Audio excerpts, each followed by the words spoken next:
Alright, hello everyone. Welcome back to Final Fantasy XIV. We are slowly approaching the end of Dawntrail. I believe we probably only have like 1 or 2 chapters left, I think. But we finished off the introduction chapter to Heritage Found, this wonderful place with very nice weather, definitely not miserable and raining, and I guess very dangerous with all the lightning. But we are going to continue. I'm hoping we get to Area 6 today, is kind of the plan. I'm excited to see what the hell Area 6 is going to be. At the very least, we'll probably get into Solution 9, which I'm guessing is probably inside that giant tower there, over there. But yeah, where did we end off last time? Oh yeah, we were learning about how people just get uploaded to the cloud when they die. I guess Microsoft finally got their way and finally got to demonstrate the power of the cloud in this reality. But beyond that, I don't really know what exactly we're doing. We're at level 97, so I mean, we are definitely close. I am wondering, like, shouldn't we have already been to Area 6 by this point? Because I'm trying to remember when we get to Area 6 in previous expansions. Like, Endwalker and Shadowbringers. Like, when did we go to Ultimate Tool? Was that like... I think that was around 97 or 87 or so, wasn't it? So I feel like we should be close. I mean, surely there's 6 areas, right? There's always 6 areas. There's no way that this would be the first one with only 5. I would be very disappointed if there was only 5 areas in here. Because, like, I'm expecting a 6, but I have no idea what a 6th area could possibly be. I've just gained an insight into the use of souls in Alexandria. It's shocking, I know. I was overwhelmed myself at first. I expect you'll need some time to digest it all, but for now, let's head back to Earth and Sky. This rate, there's something I want to discuss with everyone. Let's take a moment before we head into the tunnel. I don't remember what exactly we had any plans. I think we were just kind of like going for the grand tour of the inner workings of Alexandria at this point. And then we were going to figure out what we're doing next. I guess we've somehow managed to rope ourselves into yet another rebellion, although this feels like a very soft rebellion, considering that, like, the people they're rebelling against know about the rebellion, and one of the leaders supports it. I mean, it's more, I guess, specifically a rebellion against the tyrant, Zoriel, which, you know, makes sense. I mean, we're kind of already on the same page in that regard. So, nothing weird and new there.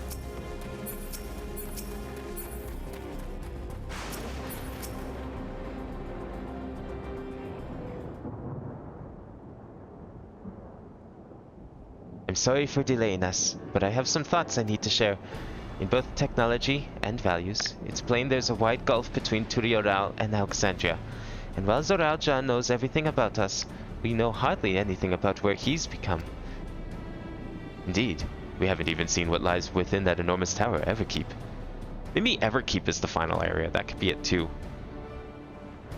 Maybe we have to go through Everkeep to get to Solution 9.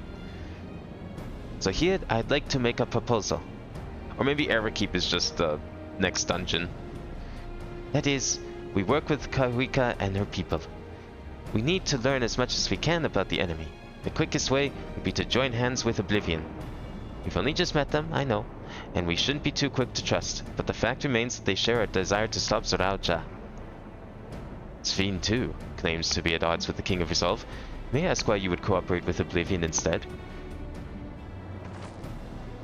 It's simple, really. Their leader is Erenville's mother. Meanwhile, whatever XIV may feel, she's a ruler of the nation. There's a greater risk in working with her, and less reason to take her at her word. Fair point. And knowing Zoralja, we must assume that his arrangement with XIV was not made without some consideration. All I know is that it would be heartening to have allies in this strange realm. I think everyone would agree that any help we can get would be welcome. Hold on. There's no guarantee that it's actually my mother behind the machine. Without seeing her in the flesh, we can't rule out the possibility of a ploy. That's true. Because they mentioned that they had to, like, strip the souls of the original person, right? So they can, like, kind of scrub them and ready them for the extra lives. What if this is just like a robot that has an unscrubbed soul of her mom, of his mom. And what if she's actually dead right now? If it turns out to be a trap, we endanger not only ourselves but everyone in Turiara. As you say, we have no proof that it really is Kafrika. But I've made my proposal in full awareness of this. Whether we're going to war or striving for peace, we need to learn as much as we can. Otherwise, we can't hope to do anything meaningful. As it stands, we know too little about this realm. We need to remedy that. We need to study the enemy, and when the time comes, strike down Zorao Ja for good and all. What's more, I trust you, Erenville. You've always had great instincts, honed from your time training under your mother. What if I'm wrong? What if sentiment is clouding my judgment? Come on, when have we gone into a trap not knowing it's a trap? And not come out the other side? Name one time that a trap has actually worked against us. I can't. That's always the way of it with you. Fine, if you're set on this, then I'll say no more. Come on, you can trust a guy in leather. Then it's settled. Let's head inside and secure ourselves with some new allies.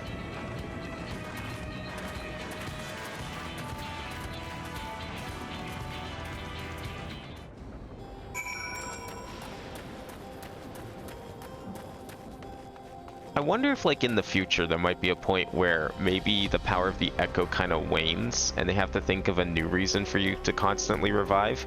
What if we get our hands on one of these doohickeys?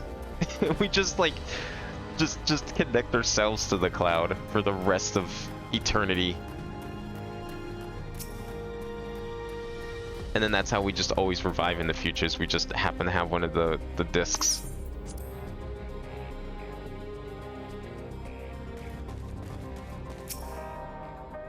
I love the music in here.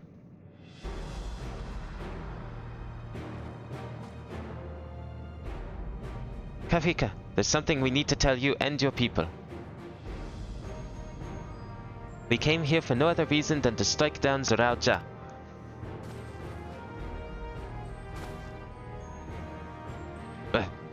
I thought he was your brother. Do you really mean to kill your own kin? My kin invaded our nation and murdered our people. As valor of resolve, it falls to me to bring him to account. I am prepared to do what I must, and I won't hesitate when the time comes. Like us, you and yours oppose Zorao Ja. In light of this, I propose that we work together to stop him once and for all.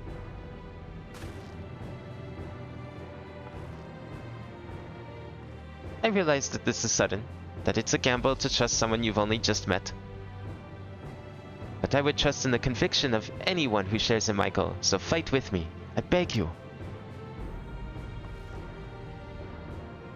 Wait, those two are like twins behind him? I just realized that they practically copy and paste. As you say, our goals align, and I don't doubt your resolve in the least. If you hadn't proposed working together, I would have done so instead. Truth be told, it's been tough going in alone. While we've gathered ample intelligence, we don't have the strength to take decisive action. Besides, how could we not trust you? My only son is with you, my fussy little Bun-Bun. He's all the reason I need.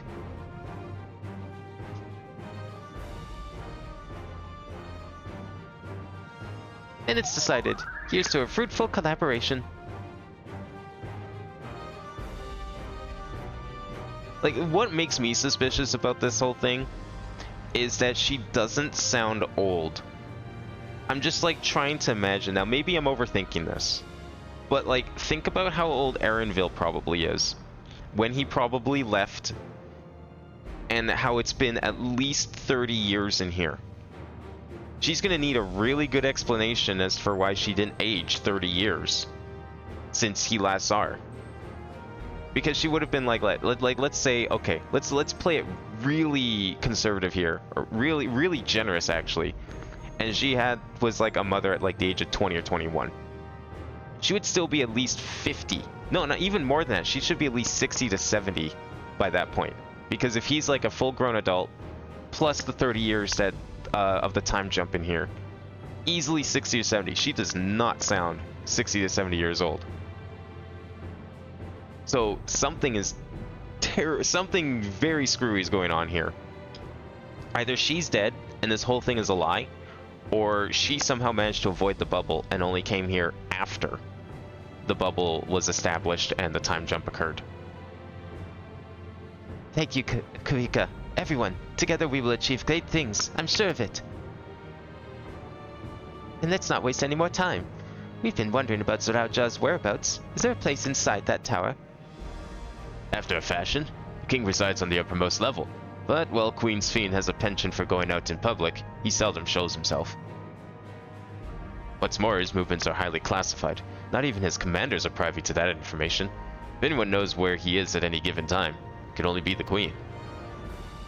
Even if we don't know his whereabouts, Zorauja will eventually march on Turioral again. That's when we can go after him. The drawback is we'd have to wait for the invasion to happen. Innocents would be put in harm's way. There's also the possibility that he'll leave everything to his minions and not command the army in person. They are robots after all, they can probably command themselves. No, he'll take the field. What makes you so certain? My brother has always yearned to surpass our father. That's why he attacked Turioral. After waiting for 30 years, the first thing he wanted to do was demonstrate his newfound strength. But killing Papa didn't satisfy him, so now he's bent on proving himself stronger than me and Kwana, who bested him with the right of succession. He's challenged me to strike him down. He wants a duel to show everyone that he's superior to the Dawn Servant, and he won't let his minions deprive him of the pleasure. Then why hasn't he appeared and given you your chance? Surely he's aware of our presence here. At that I can only guess. Perhaps he wants to dazzle us with his wondrous realm, but if he won't disdain to appear, then we'll force him to do so. I mean, he really, really wants us to come to him. Like, he knows we're here and he's just waiting until we storm up that tower.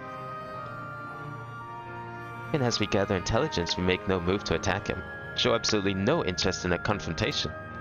Knowing him, he'll tire of waiting and turn his attention to Kwana instead.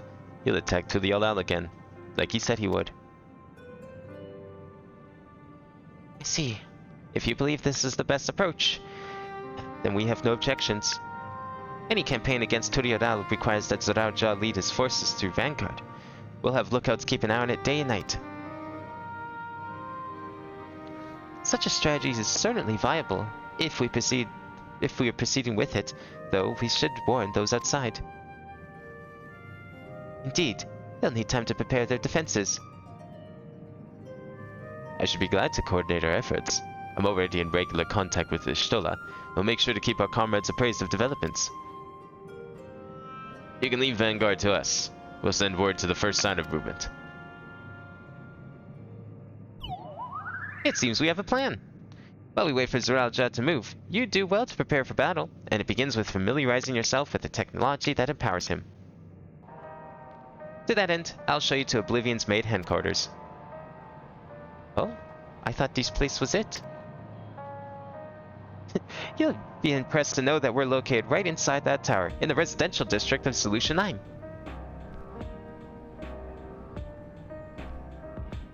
Hiding in a tree in the forest, as it were. The only question is how to get you through the checkpoint.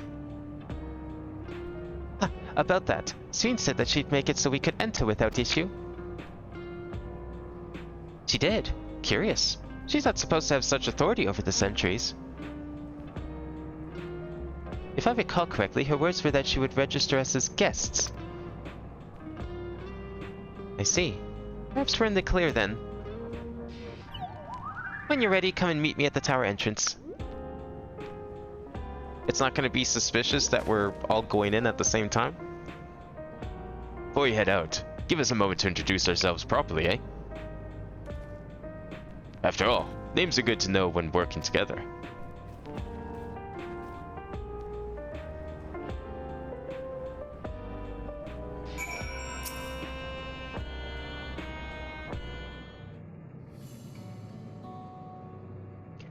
While Oblivion has operatives all over, we're the main crew here. I'm Geode, leader of this hideout. And the dependable young twins behind me are Nostalgia and Wayake. Yak-Way. I'm Nostalgia. It's a pleasure to meet you. My sister and I were born and raised here inside the barrier. We've been with Oblivion for 3 years, and our main duties are surveillance and provisioning. I still don't know if, like, when they say be inside the barrier, if they mean after it came here, or just, like, in general, or that they mean they came from Alexandria as a whole. Like, they could have probably also even come here before, the barrier appeared. Twins, eh? That explains the resemblance. Oyakwe is a Tunawawatan name, unless I'm mistaken? That's right. Our mother is Tudiolian and our father is Alexandrian. They wanted to honor both cultures. Okay, so they were probably born after it appeared. They're beautiful names. Thank you. Though I have no memory of my mother, I'd like to think I carry a part of her with me. So, what made you decide to join Oblivion? Also, why doesn't she remember her mother? Is her mother dead? That feels like it came out of nowhere, but I mean, sure, I guess. It seems like it's setting up something, but guess it doesn't necessarily need to. We wanted to avenge our father. Okay, they're both dead. That makes more sense then. One being dead seems suspicious and can be a plot point. Both being dead is just like, oh, okay, whatever. Ambrose was his name, and years ago he was taken away after a scuffle with a soldier over a disagreement. It was a minor incident, so at first we clung to hope that he'd be released. But when months went by without no word from or about him, we made the decision to remove our regulators. We had already lost the memories of our mother. We didn't want to lose those of our father as well. They're all forgotten about him now, everyone who had known him. That bastard! Even here he thinks he thinks nothing of his own people. Sometime later we were approached by a member of Oblivion. Hoping to get justice for our father, we joined the Order. I'm sorry, I didn't mean to darken the mood. No, I appreciate you sharing this. Together we will avenge your father. Thank you. Something tells me you have what it takes.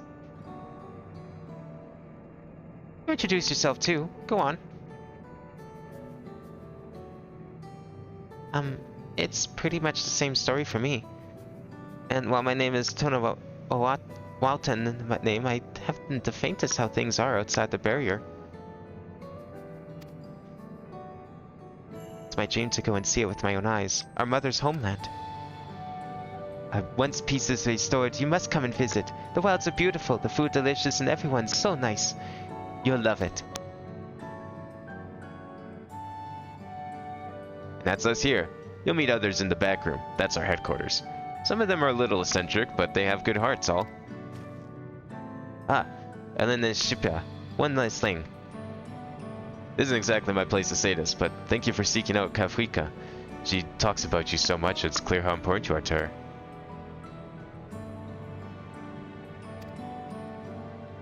That's all.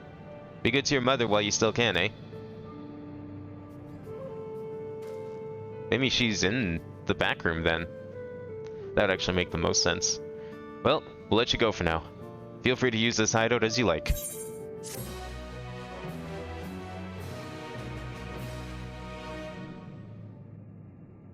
So we're gonna go to Solution 9 and then off to the final area, I'm guessing? Okay, that makes the most sense. 3 levels worth of quests in the final area makes the most sense. I mean, usually the final area is the shortest. Yo, is that the cloud? Those are all the servers with all the people.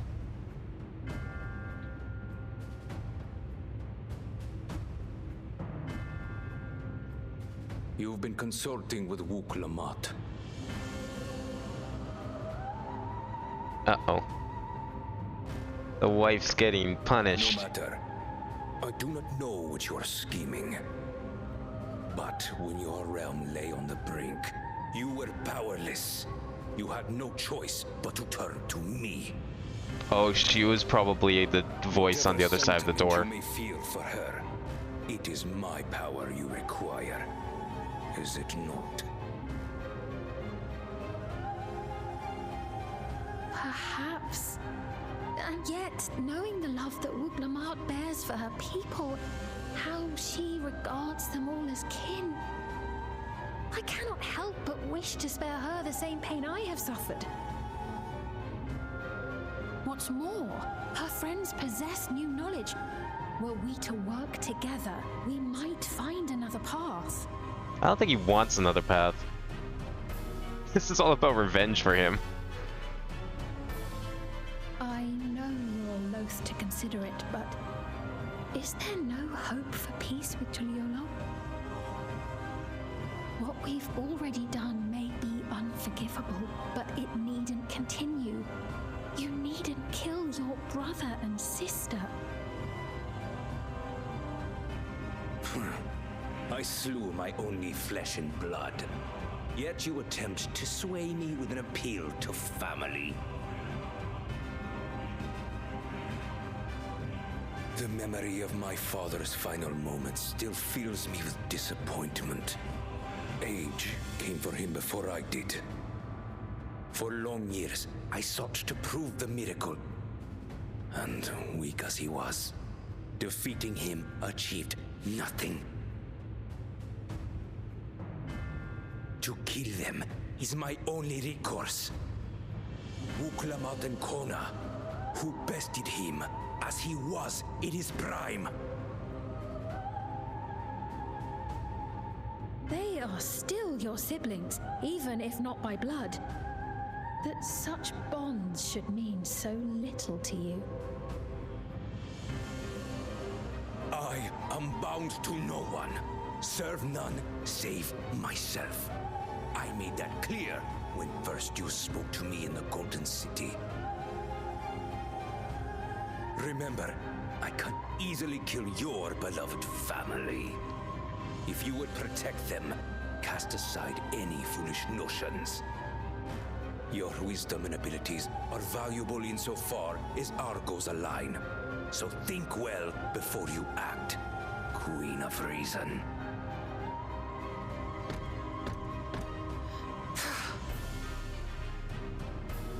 Wuklamat, if you are father's worthy successor, then you will find your way to me. But should you fall short, I will lay waste to Tuli Yolal.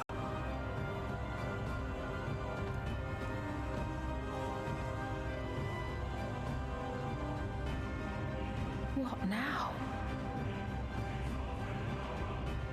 This is probably going to be a dungeon.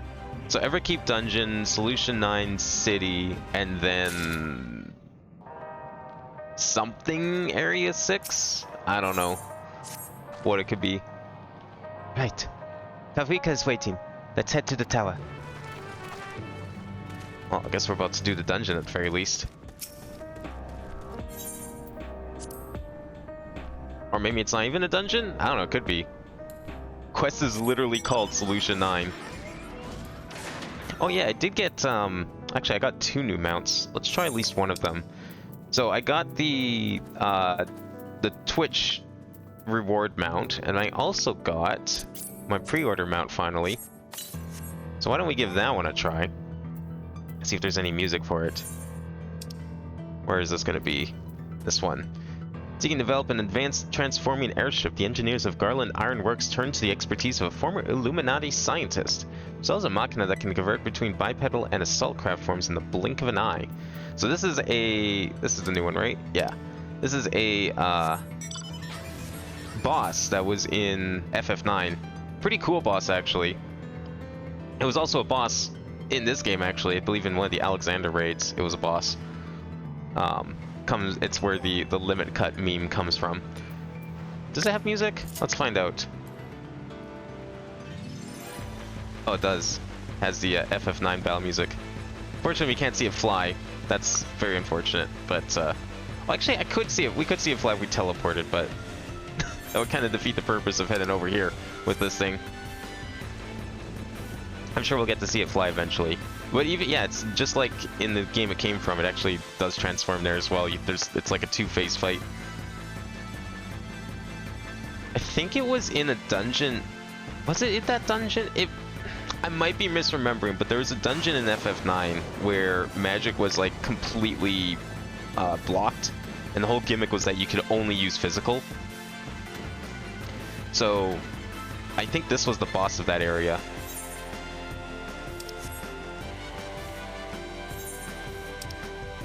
I don't know. Going around the outside of the city here might not be the smartest plan, but I think we'll be okay.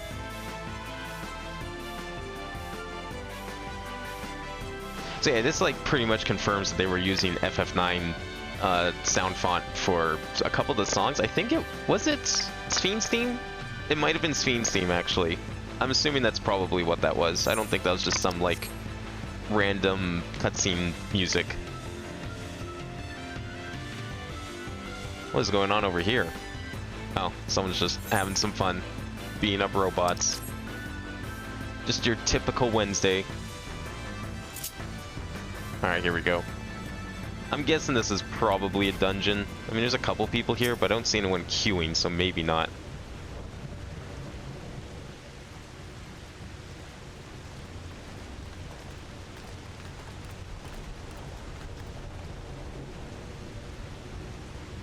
Ah, there you are. If Queen Sphene has registered you as guests, you should be able to march right in. And if she hasn't, then you may have a swarm of Zoralja's minions to deal with.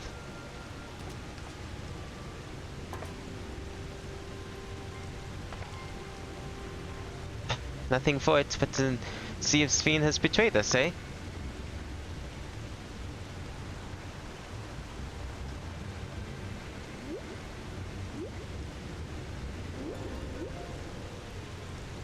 Thank you for your diligent service, friends. My companions and I would like to pass if you'd be so kind.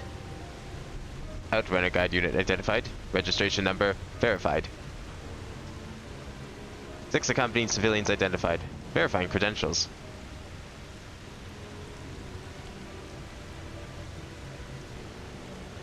Well...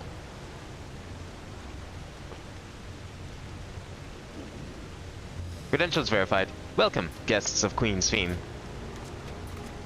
Oh, good. What a relief.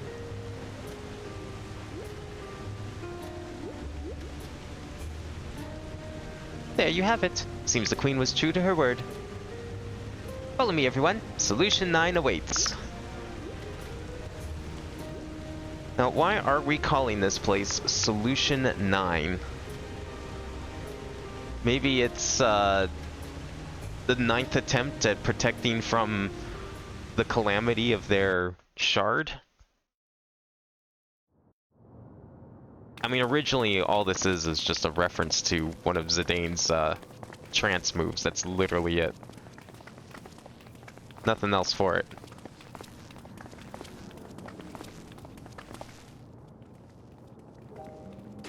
Everkeep, a tower of electrope piercing a perpetual shroud of storm clouds. Occupying the 9th level of this 12-tiered structure is a residential district called Solution 9. In so naming their home, what hopes did its founders harbor for it? And did it prove the answer they sought?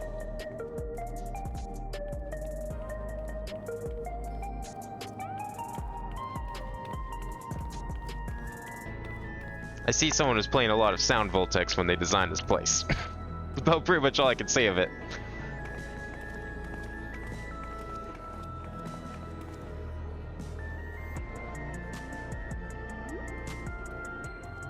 Spectacular, isn't it? There are more districts throughout the tower, including industrial ones, but Solution 9 is the largest. Just being here makes my head spin. So Solution 9 is just a residential district name, maybe? Perfectly natural reaction. A city of shimmering electrope, replete with strange technologies that cater to every conceivable need. We never dreamed of the life back home in Tuliolo.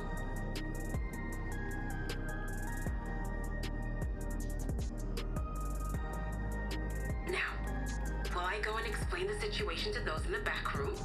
Why not take a moment to explore? Gladly. I believe lived experiences are far more educational than dry explanations. And you want to know more about Sphenon's Zoologist Dominion, do you not?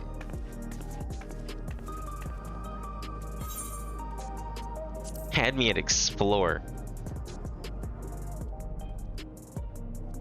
I mean, when I was hoping to explore Garlemald as like a modern city, I had a feeling clearly King. I had my sights too low. This is way better. Just to confirm, while we have been allowed inside, are we also permitted to roam? Absolutely. As Sphene's registered guest, you'll find you're exempt from the sentry scrutiny. The elevator to the uppermost level. I wouldn't go near that. But other areas should be fine, provided you act like Okay, you belong. uppermost level? That's Area 6. All right then, we'll show ourselves around. Maybe we're about to get the city zone that I've always wanted, Yes. after all. Familiarizing ourselves with the technology here will help us prepare for the battles to come. Try not to enjoy yourselves too much, or you're liable to attract attention. Once you've explored to your satisfaction, come to the entrance to True View in the eastern sector. The way from there is a little complicated, so I'll send someone to guide you. Understood. We'll see you later. The ramifications of such a place existing in I shall speak with the residents. Aetherius Perhaps now. one of them will recognize the earring. I'm excited to see what they do with this in future expansions.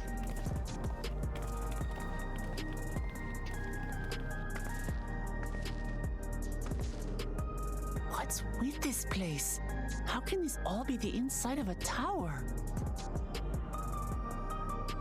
So, what aren't you telling me? Where are you? That I can't reveal yet. Precautions, you understand. Just know that I'm safe. Are you though? But come, tell me about your adventurer friend. You seem to have a great deal of faith in him. You must have been through a lot together.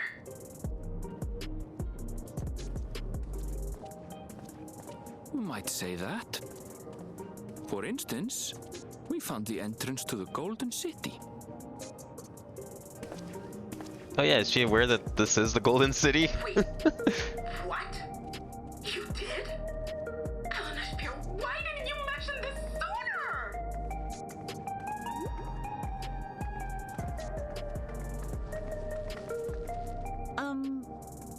You want to explore together? I guess we can. It's not that I'm scared or anything. Everything is just so different from home, is all.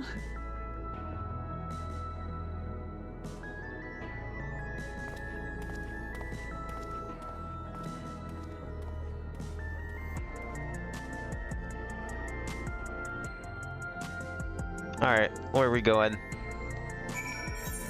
Yeah, this is definitely a city. Huh. Interesting layout you got here. Okay. Sights of the West and Beyond. The hell is that quest?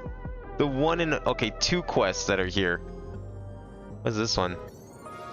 Dawn of a New Deal. Is that like some sort of crafting quest? Tower's inside a tower. I see it, but I still can't believe it. But now I say we proceed straight ahead. If we feel like we're getting lost, we can always turn around and go back the way we came. Oh, I thought you wanted to explore together. Alright. Well, then I'll see you later. I'm gonna go explore on my own. Oh, I can't talk to everyone here. Maybe a lot of this stuff is probably just, like, off limits anyways.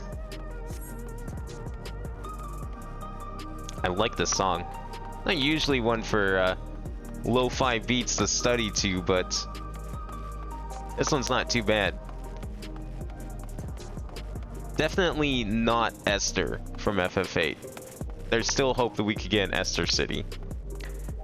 Now, I'm starting to think that maybe if we're going to the upper levels, and that's going to be Area 6, are we saving the exploration of the other shard for later? I still didn't look up what shard that actually was, but I'm wondering if that would be a place, because like, what if they have...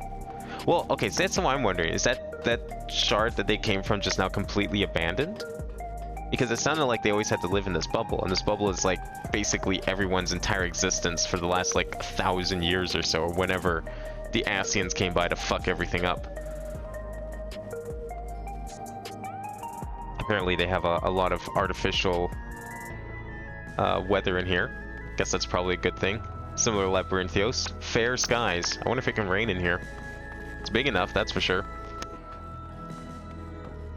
But I'm wondering if there's like other cities, because like, if there is, probably just coping right now. But I'm hoping maybe there's like an Esther style city. Like we got Purple City. What if we have a Blue City? But maybe not, considering, I don't know, purple is the electrical color in Final Fantasy 14. I don't know how they would get blue. An Allegan City that's blue would make the most sense. So unless we do another time travel adventure, I guess that's probably not happening then. Which is fine. Oh, I just really want Esther back. Man, seeing Esther in like HD graphics would be amazing. It's like, Esther was like peak 1999 futurism. Everything you love about Y2K blobby aesthetics in one city. And just be neat to see that again. This is like a very kind of more modern futurism style. A lot of like jagged angles, triangles. It's like either triangles or squares. It's what we got nowadays. With the odd curve here and there.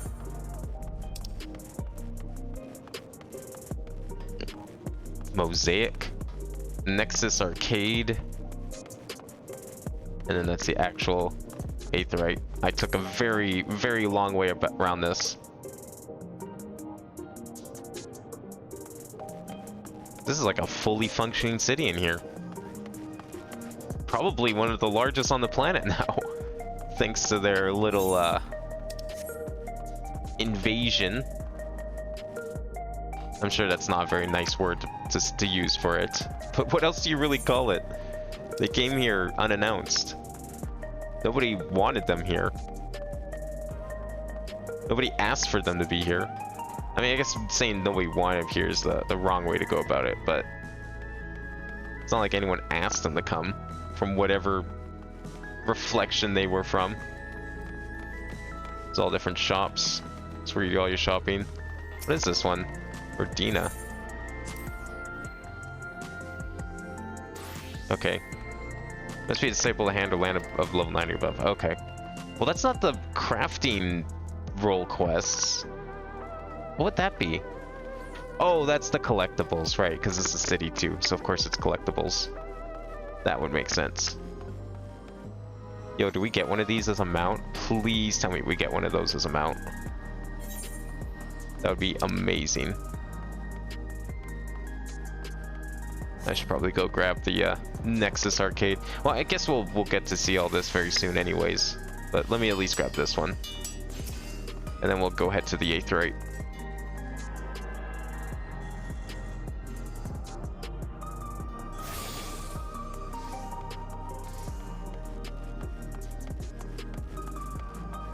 It kind of a little bit reminds me of Tron. Like the way Tron was presented in Kingdom Hearts. Just a little bit. Not a whole lot, because Tron is very dark. It's very black and open. It isn't this detailed. No, don't fall down there. I love how like futurism in pretty much anything just means a lack of safety at every given turn. Who needs railings in the future, right?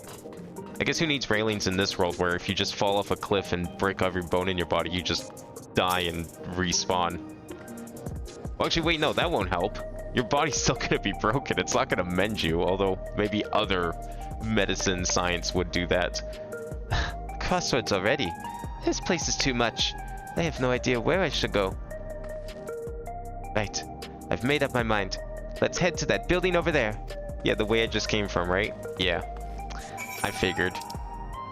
And of course she's not even close to the Aethernet that I already got. It's like it doesn't even matter. Lay node 9. So maybe 9 has a different meaning. Maybe thinking of solution 9 as one term wasn't the right idea. I'm sure they'll explain it. It's too weird to not explain. Ah! There you are! Lamati!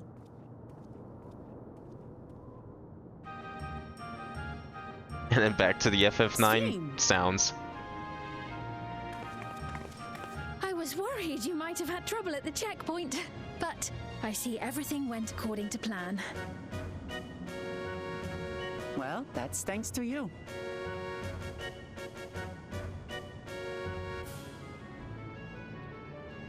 Now, I know you've scarcely arrived, but I have a request to make of you. Oh, a request, you say? Yes, an important one.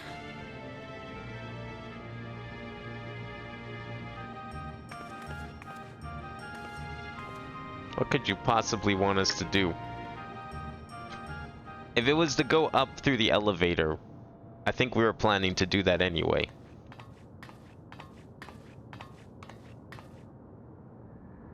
I'll say it plain. I want you to make peace with Zoralja. I don't think he wants to make peace. What? I thought you said you weren't on his side. We have come no closer to seeing eye to eye, nor do I condone his methods. Be that as it may, I don't want you to fight him. I don't want you to regret a decision made in anger and haste. Unequipped with regulators as you are, the risk is too great. I appreciate your concern, but you ask the impossible. Zoralja murdered our father. His minions slaughtered our countrymen. He will never renounce his war. As vow of resolve, it falls to me to stop him.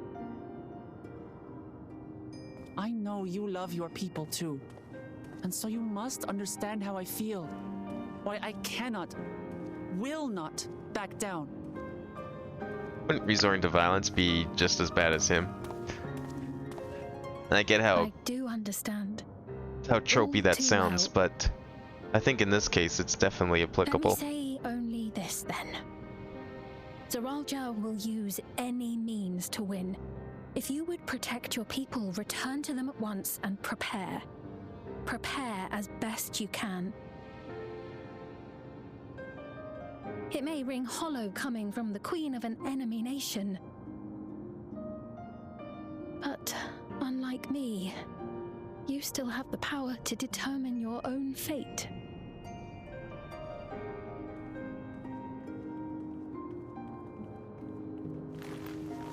You really are a curious one. Look, you needn't worry for us. We have dependable comrades holding the fort in Tulihyolal. They'll keep everyone safe, so we can devote our attention to affairs here. Please.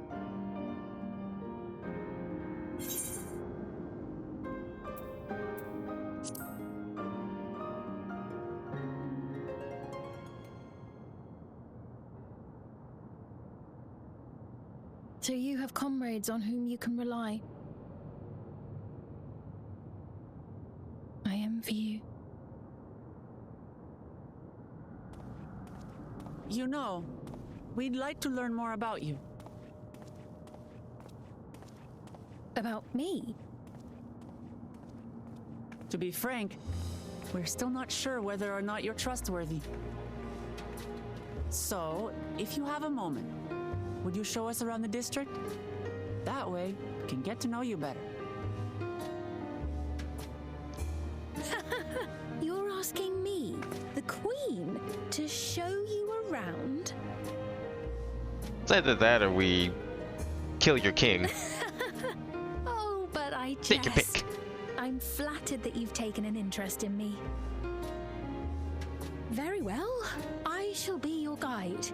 You're my guests, after all, and teaching you about my realm would be a pleasure in and of itself. If you like, I can introduce you to my citizens, too. I consider them family, as you do yours. By all means, we're in your capable hands. That you are. Why does This everyone will look be like an they're dressed in enjoyable and firefighter enlightening gear? tour. I promise. I just noticed that. Like, every single outfit has huge reflective stripes on it. Like an emergency response vest would. Or jacket would. You know, there is one other avenue, it just occurred to me, that I forgot about that this could be. We are actually still short, I think, 2-3 of the convocation of 14. And their whereabouts are still MIA. Is there a chance this Sphene is one of them? I don't know what kind of implication that would have if it was. And really, at this point, I don't think it matters. But I feel like that's a possibility. I don't know, it seems like a very slight possibility, but one nonetheless. The other thing I noticed too is that if you recall Kryles' parents' clothing, it did not look anything like anything that people wore in here. I was under the impression that this bubble that appeared was possibly, it seemed implied that it was the only civilization left in their world after it got ravaged. Maybe there's more. Maybe there's multiple bubbles, and the City of Gold portal connected to a different one, perhaps? Maybe there's like some way between them, or there was, until it got transported. However that worked. Let's begin then, shall we? I must say I'm really grateful. This place is so vast and confusing, I didn't even know where to begin.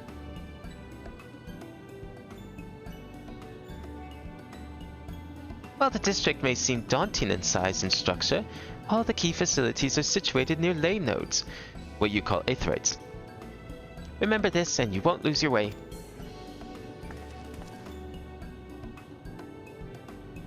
I mean, obviously that technology wouldn't have changed at all. Same physics after all. Now then, seeing as it is right here, I will show you the Nexus Arcade first.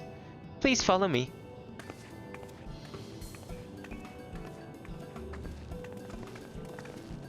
Surprised this isn't like a following mission.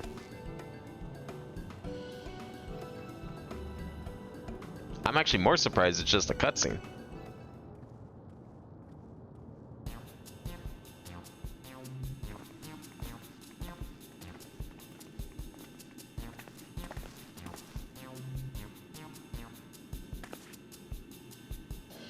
This complex is home to all manner of shops, from food and daily necessities to technological conveniences. You can find most everything here. Everkeep's interior is vast, as you've observed. The arcade makes it possible for people to acquire what they need in one centralized location. Yeah, see, the whole city is called Everkeep, and then Solution 9 seems to just be the name of this area, which makes the name seem more confusing. Like, if the city was named Solution 9, I could have some ideas for that, but like, why would only this area be called that? Amazing! How do you get to the upper levels? I don't see stairs. Do you see the glowing pattern over yonder? That is an automatic conveyor. Oh, I did not see that earlier. That's kind of cool. I didn't think we could go above. Such contraptions are found throughout Everkeep, allowing us to swiftly move between faraway places. That will spare some walking. Are they also made from that strange metal? What's it? Yes, the conveyors are powered by electrope. As a matter of fact, the only ore is integrated into just about everything in Everkeep. even the floors and walls. So electrope is the entire ore. Is that just like their version of silicon? It just occurred to me that, like, I was thinking, like, well, why is all this electricity running through stone? That's weird. But then I remembered, we have silicon. Silicon is literally a stone. Well, it's not a metal, but it's like a stone. And we use it to power all our electronics. This is just black silicon. And then you can mount the arcane etchings. Oh my god, what if they're not arcane etchings? It's literally just silicon with, like, etched circuitry on it. Fuck me. It took me this long. Etching arcane circuits upon it, electrope can be used to convert lightning energy to those of other elements. In so doing, we can achieve various effects. For instance, a conversion to wind produces flotation, which is required for the propulsion of our flying vehicles. Okay, so it's still a little bit, like, future magic. Not really future tech, but future magic. A conversion to fire, meanwhile, produces light and heat, and it is employed in devices such as street lamps and heaters. There are even self-heating cups that keep your drink warm. Shit, that sounds kind of cool. Can you make a drink cold if you convert it to ice instead? You certainly can. Our vending machines do just that. What's more, multiple energies can also be combined to produce some clever effects. For instance, by manipulating the air and wind while projecting light with lightning, it is possible to alter one's appearance. No more need for Fantasias, right? We can just get one of these instead. It's almost certainly scary what you can do with electrope. If such a wondrous material existed in our world, I imagine everyone would be fighting over it. I wonder if this electrope was created by the lightning calamity. I guess it'd be called the Calamity of Levin, maybe? That's usually the term they use for electricity in Final Fantasy. Is that what she's worried about? Or maybe she's thinking about how the origin of such material. Maybe I'm right. This shop over here, what does it sell? Ah, yes. Let's go take a look. Something tells me we're probably going to get an origin story on electrope. I dare say you will find it interesting. Is this like some new type of shop? Because, I mean, so far everything I've seen here is a pretty run-of-the-mill Second City shop fair. You know, we're gonna get all our collectibles and script stuff here. This is where we'll come to get all of our gear from doing raids. This shop sells food. Those are the items on the counter. That's food? Oh, it's like packaged food. Wait. Are those supposed to be like fucking grapes or something? Why are they hexagons?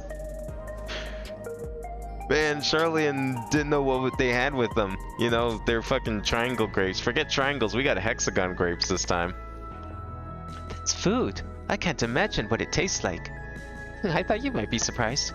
Your countrymen were too in the beginning. Come, you must sample something. Choose one and I will purchase it. Welcome, friends. How lucky you are for Her Majesty to treat you. 5 items on display are our most popular. I recommend one of them if this is your first time. Oh fuck. We get to choose? Oh my god. Select an item that interests you. Slab of pink hexagons. Okay, why are those called pink? Anyone can see those are purple. We've got the space food. Liquid-filled pouch. Oh, I saw this on the table at the hideout. Long rectangular bar, hexagon pattern bag. Literally anything could be in there. This is probably like, it's probably some sort of paste. Black and yellow tin. I mean, the grapes are definitely intriguing. I'm curious what's inside the packages of these others. This I can imagine enough that I don't really care for. Can we... Okay, if I have to pick one, I'm gonna go with the bag, because literally anything could be in a bag. It's probably chips of some sort. Ah, yes. The salad paste. Okay, never mind. How is this the worst one? This is designed for those who are concerned about their figure. With its blend of 9 varieties of vegetables, it'll help your efforts to slim down. Fashion models swear by it, and youths can't get enough of the stuff either. You know what? I'm good on salad paste. How about the tin?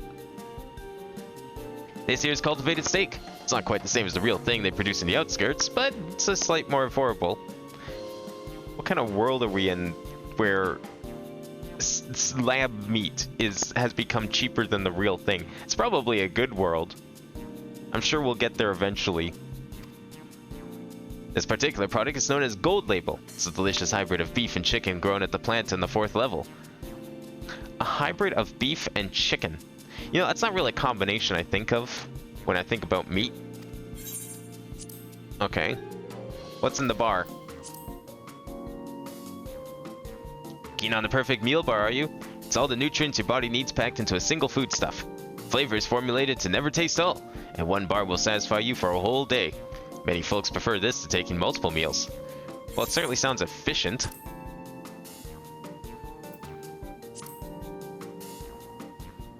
Ah, the Revivifying Tonic. I take it you're thirsty. Okay, at least this is a drink and not paste.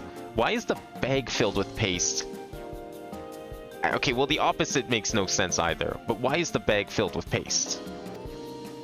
The flavor is a sublime blend of sweet and salty. Stays fresh for over 10 years thanks to the special container. Sweet and salty drink. Actually, I thought how weird that was for a second, and then I remembered that soda exists. Alright. This looks somehow the most normal of everything. Synthetic fruit pellets? They're our best approximation of the taste and texture of grape. I've never tried the real fruit, so I can't say how faithful they are, but there's no denying their popularity. You know what? I'll take the grapes.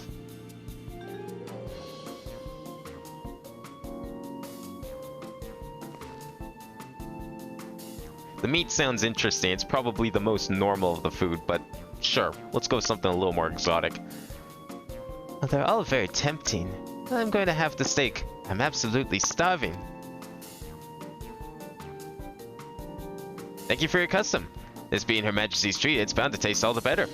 Say, would you mind sampling your selections here and now? It's been a long time since we've had newcomers, and I'd love to hear your reactions. Apparently everyone would love to hear our reactions. This is a great chance to learn about Alexandrian culture, Bin. Let's dig in.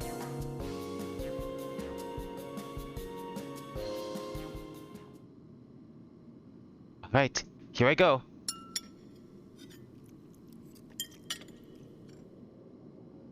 I like that they managed to approximate grapes despite the fact of never having tried grapes or seen grapes. Because grapes have probably gone extinct like hundreds of years ago. Following Wuklamat's lead, you sample your selection. Amazing! I've never had any meat like this before. It's tender like chicken but flavorsome like Ronik, and the spices give it just the right amount of kick.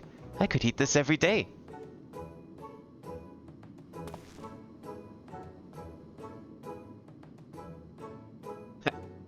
Don't mind them. They're just happy to have seen your honest reaction. And how about you?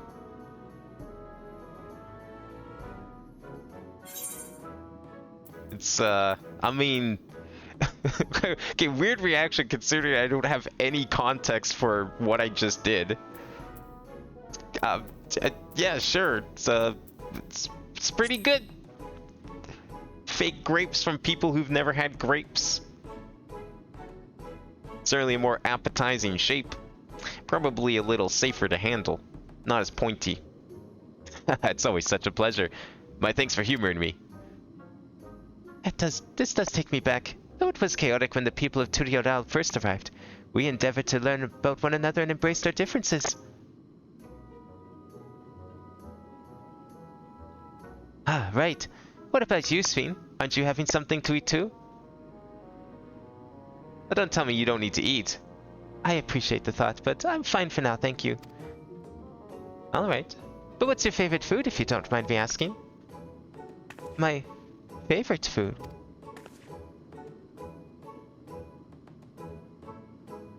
Why do you wish to know this? because I want to get to know you better. Why else? The more you know someone, the more you grow fond of them. That's what my old man believed, and my experiences have led me to believe the same. My favorite food.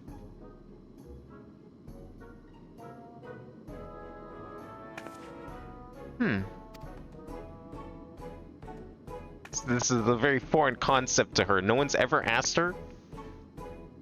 See, it's such a difficult question. I mean, it can be. I probably change my answer to the question like every single day. I'm sorry, it's just when I think of those who labor to bring us the food, I find I can't settle on one thing. I thought I was indecisive, but you're something else. Indecisive? Perhaps I am, but you didn't need to laugh about it. That's heresy against the crown. You will now be drawn and quartered. Well, look at him have his little spies here. Alright, I see how it is. I don't know about you, but I'm satisfied. Let's keep moving. Very well. Next I was thinking of showing you the residential sector, but it's in part so I can tend to personal matters. It's a visitation, to be precise, and I believe it'll be educational for you as well.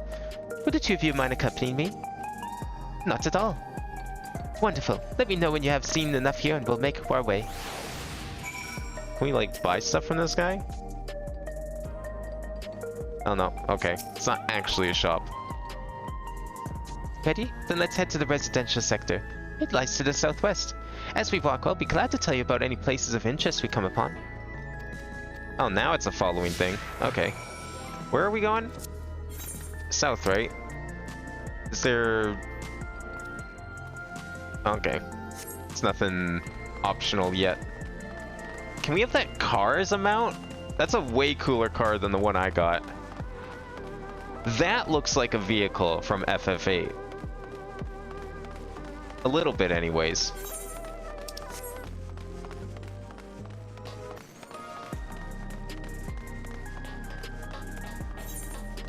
I want to know about, like, the name of this place. Like, why Solution 9? And what happened to Solutions 1 through 8?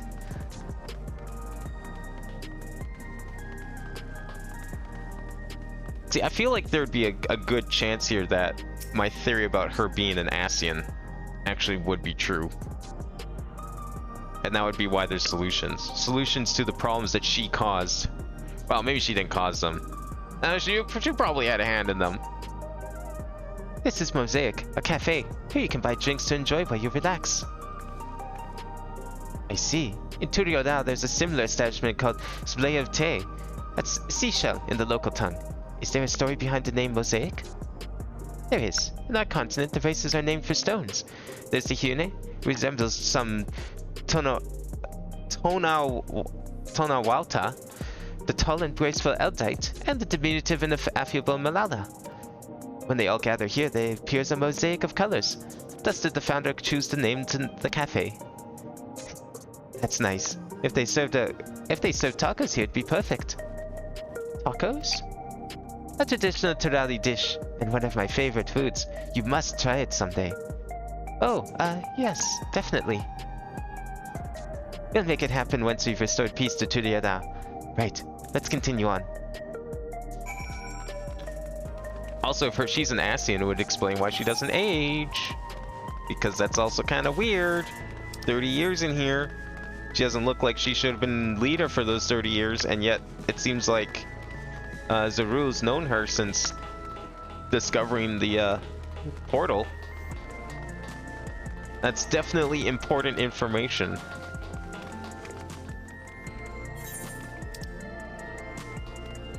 I'm just making sure there's no, like, optional stuff. And here we are. These buildings are where our citizens live. They're massive. Each one is bigger than the palace. They have to be. Just about all Alexandrians have apartments here. Lest you wonder, I'm here to visit some people. Their apartment is in the building on the left here at Residential Radius 914. Residential Radius? That's right. Come. Doors open automatically. Yo, we can go in? Oh man. Yo, new housing district? Wait. Oh, I already have this one. Oh, okay. It was like one of the couple I've already grabbed. Right, because I went up this way at first. Wait, we actually can go in there. I just realized that. It's been on the map this entire time. Huh.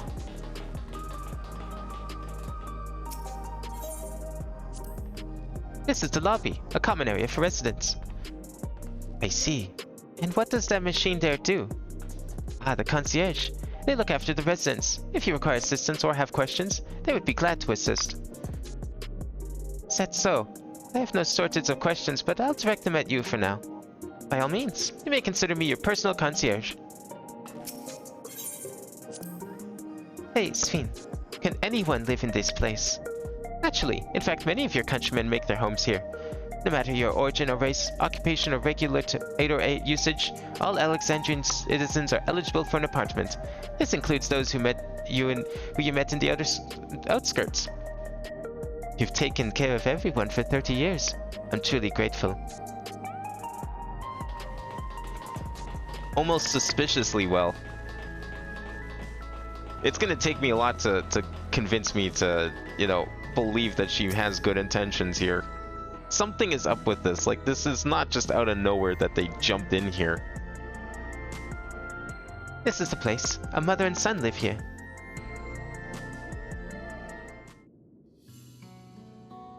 Yo, that's a big apartment. What the fuck?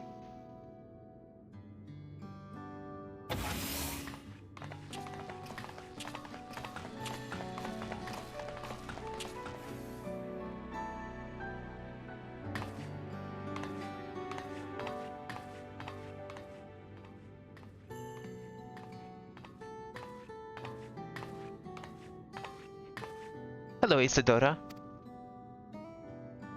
Your Majesty, you came. I have friends who are with me today. Is that alright? Of course. Friends of the Queen are friends of ours. Please, make yourselves at home.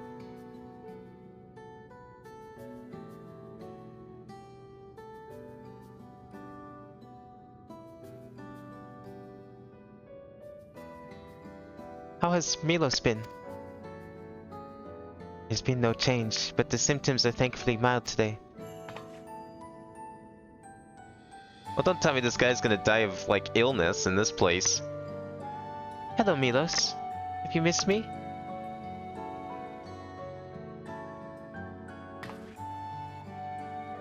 My son was born with Levin sickness, a severe etheric imbalance towards lightning. Ah, well, we've had to deal with something like that before. As a result, he suffers from paralysis. He cannot walk and struggles to speak. At least he's not transforming into a hideous creature. For a blessing, he still has his hearing, and even on bad days he can communicate with his eyes. I see. Sven visits often, does she? She does. Milos simply adores her. He sometimes even manages a smile when she's here.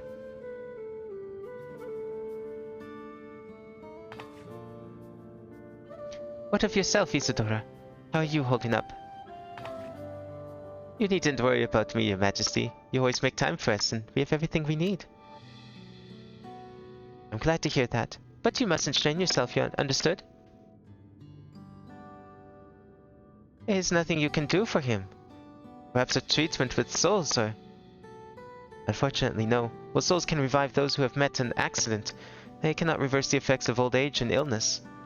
The truth be told, many children are born like Milos. This illness has existed for generations, but we've been unable to find a cure. How did we do it in... Didn't we fix it in the first? Well, we fixed it by killing the, by killing certain, of the creatures. I forget what they were called. And then that brought balance back to the aether balance, so... Well, what's the opposite of lightning? Maybe we just need to introduce the opposite element, kind of like we did by introducing darkness on the first. Because there's too much light, so we just had to introduce darkness. Or does it work differently with the 6 other elements? I forget. I'd have to go like look at the explanation for that again. But I'm sure that's probably the answer somewhere lies in there. The cause is quite clear, though. the excess lightning in the environment. It's no coincidence that the number of cases has risen dramatically these past 30 years. Possibly because of them coming over here. All the people getting subjected to it, maybe. It's all my fault. What was that? I'm sorry, Isadora, but I must be going. I promise to make a proper visit next time, with treats to share. There's no need to apologize, Your Majesty. If it weren't for you, Milos and I wouldn't still be here.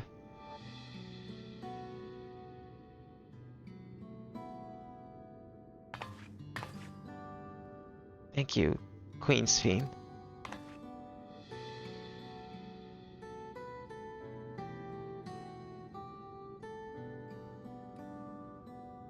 It's my pleasure, Milos. I'll be back soon, so be a good boy. For your mother and for me.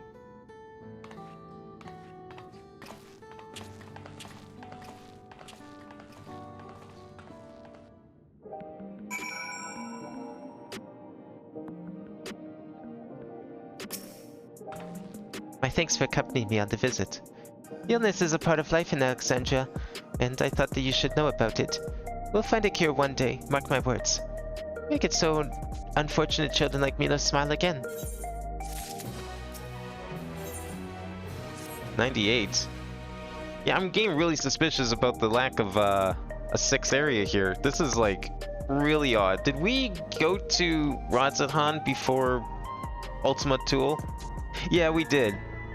Because you stopped the end of days. No. Wait, did you? No, I think it was just before the end of days, and then you went off to Ultima Thule. I think it was like right after you came back from Elpis. Something like that. It was somewhere.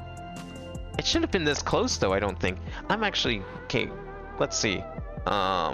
Quests... Where's Endwalker? Endwalker main scenario. When do you go to Ultima Thule? 89 was when you go to Ultima Thule. Okay. Well, never mind then. I guess we still have a little ways to go. There's still a good chance. I don't think we're going to get short an area this expansion. Look, you obviously have duties to attend to, citizens to look after. We can stop here if you like. Oh no, I do this because I want to, so please, do not worry. Next, I'll show you to one of the district's most vital facilities, a place called Resolution. To reach it, you'll need to go by way of Lane Node 9, where the Aetherite is situated. A lot of 9s. I definitely need to figure out which shard it was. I really don't think it was shard 9. I don't think it was the 9th. I'm pretty sure it was a different number. Because it's not like they thought that part ahead. Oh, right, doors are here. Okay, we need to go to... I'll take the teleport.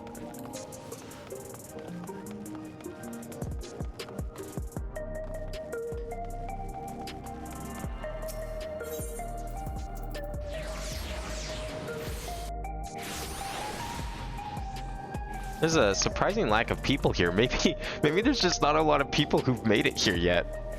Somehow.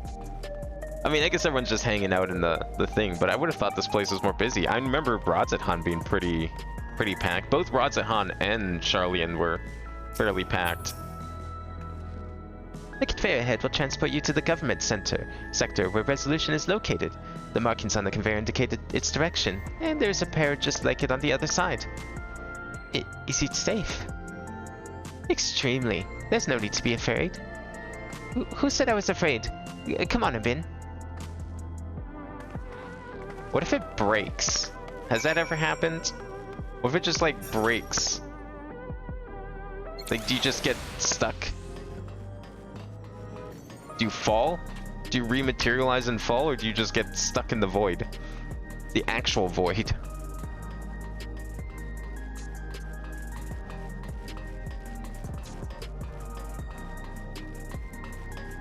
man, if the next area, I don't know what I want more. Do I want to go to like the other shard as the 6th area, or do I want to go above as the 6th area, knowing that the above could be like a city or something? I don't know which one would be better. Like, okay, if we got the city this time, then that means we could get like another shard next time. And here we are, Resolution, the operational heart of Solution 9. From Resolution, we oversee the running of the district and provide essential services to citizens, such as welfare support and job introductions. It's quicker to show than tell, so let's proceed inside.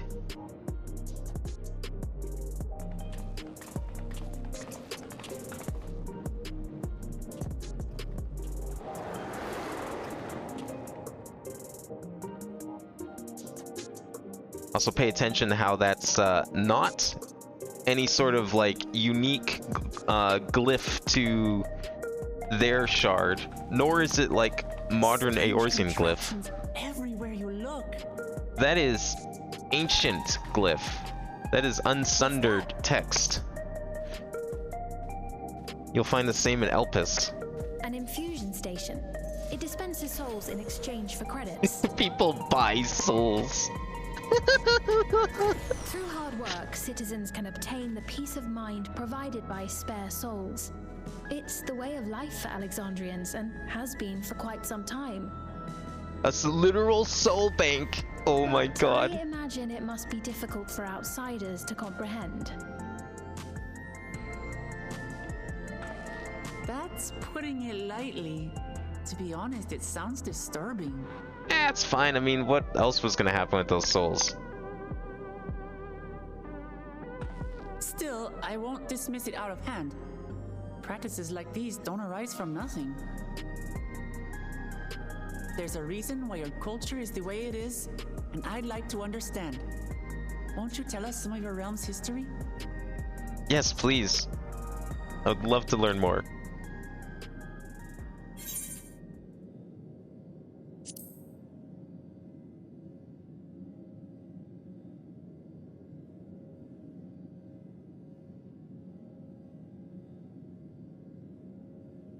Very well. Be warned, though, that it may take a while.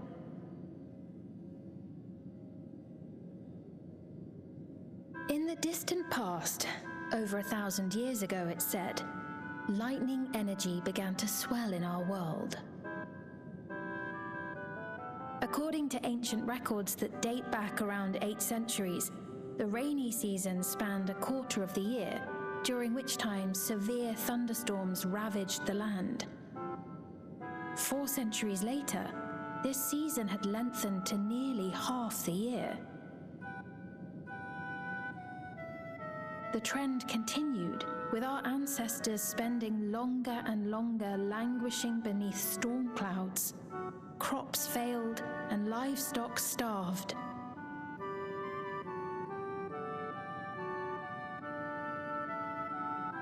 That doesn't seem that long ago. Calamity happened. A miraculous material was discovered that promised salvation. Electrope.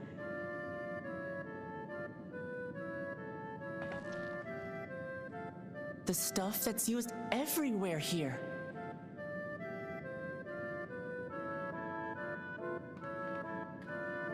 Indeed.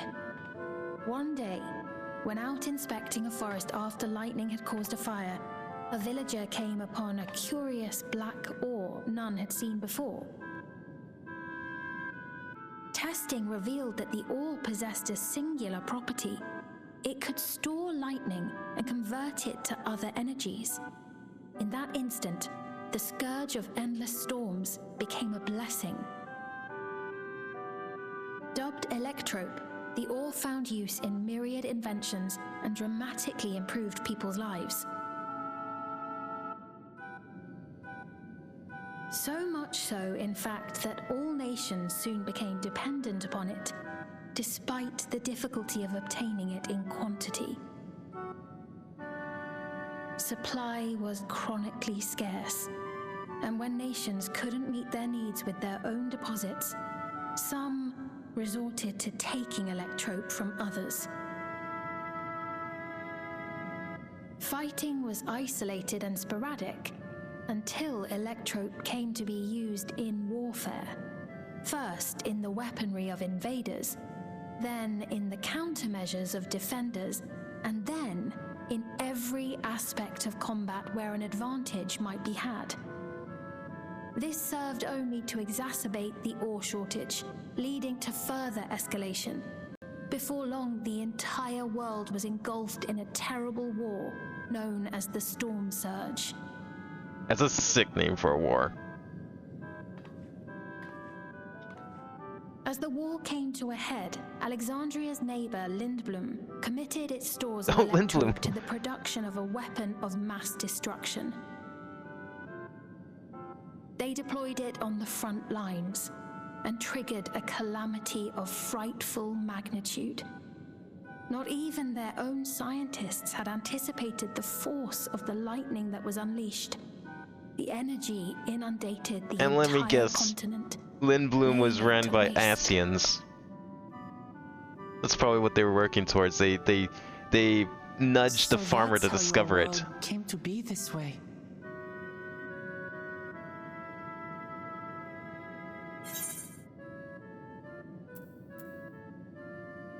Sounds very much like an umbral calamity. You truly know a great many things that I don't.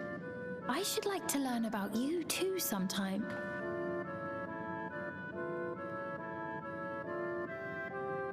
But to continue the tale, the people of Alexandria had already lost much to the war. They lost almost everything else to the Levin. Those who survived bore deep scars, tormented by the memory of loved ones taken too soon. Though they yet lived, the cruel spectre of death was with them always. Seeking a solution, our scientists turned once more to Electrope, and after extensive research, they developed the means to preserve memory and soul. So they didn't like dying, so they created a Physical solution. death isn't the end. So long as our memories endure, we may live on. This belief sustained us then, and it sustains us now, granting us comfort. That's quite a tale.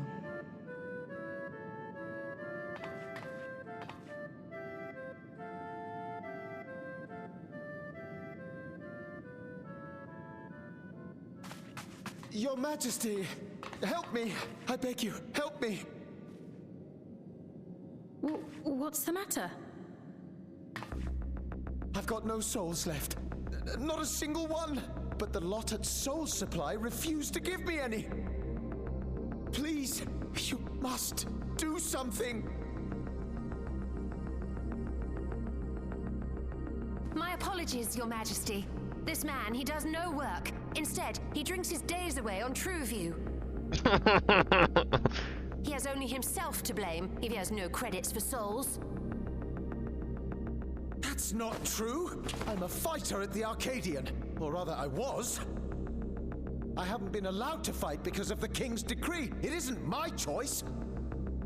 King's decree. I see. Like, King doesn't want any You're a fighting? brave warrior of the arena.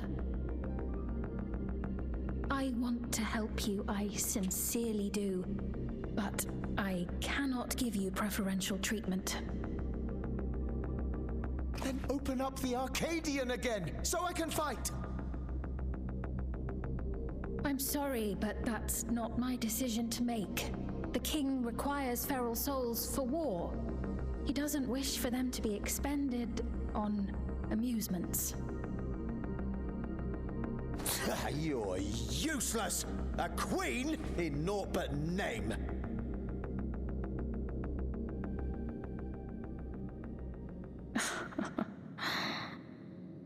Insolent wretch! How dare you take that tone with Her Majesty?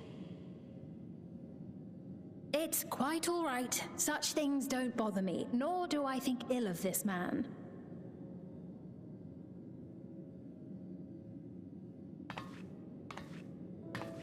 Hear me. Though I cannot grant you a soul, I mean it it when I say I want you to live. I love all of you equally, dearly. You are as family to me, and it pains me to see you deny yourself hope. I want you to find a happiness all your own, even if you must grow it from the smallest seed of joy. Out there, somewhere, is a reason for you to smile again. We all need to vent our frustrations from time to time. I will always be willing to lend an ear. Yes, Mum. Of course. Even without a spare soul, I suppose I'm fine as long as I stay in Solution 9.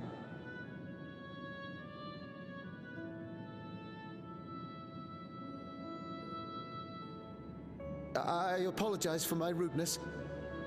Good day to you.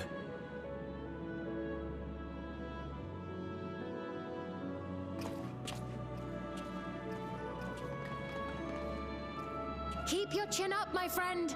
And when you feel better, I'm sure you'll find another way to apply your talents.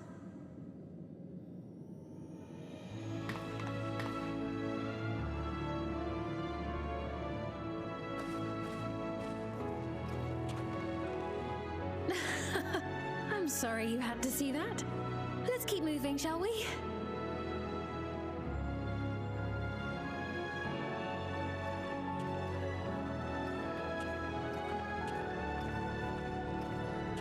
Right, I believe we've visited all the main facilities.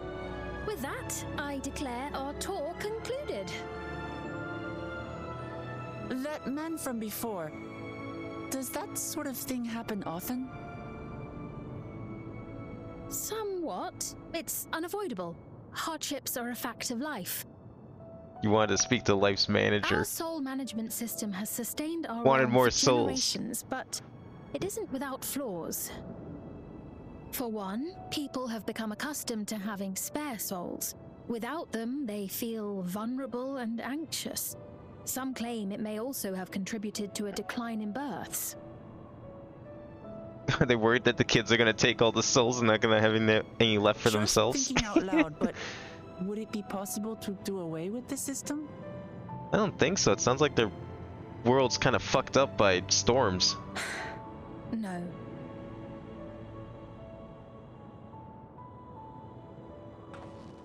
I know it isn't easy to change one's beliefs and way of life. The Mamulja had their reasons for their reliance on blessed siblings, much as you have yours for souls. But if we defeated Zorolja, you'd be able to make all the decisions, right? Then we could work together to fix things, restore your realm to where it belongs, and see where we can go from there.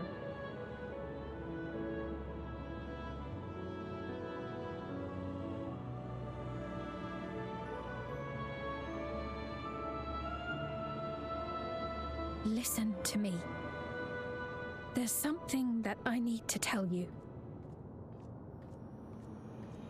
But not here. Later. I'm gonna forget about it and then never say it until the end of the game. What is it? Actually, never mind. It's nothing of import. Well, it was lovely showing you around. Of course. Of course. Thanks so much for the tour. We've learned not only about your realm, but you as well. For now, our priority is Zorolja. But once we've dealt with him, perhaps I can return the favor and show you to Lihiolal. I'd like that very much.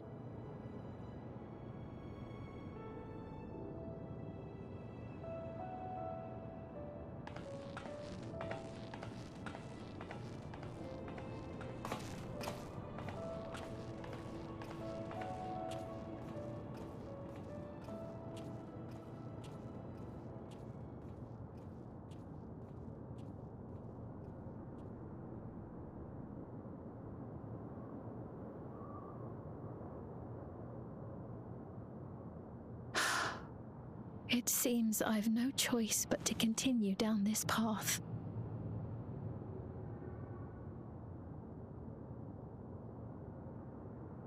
Forgive me, Vow Wuglamat, but I must disappoint you.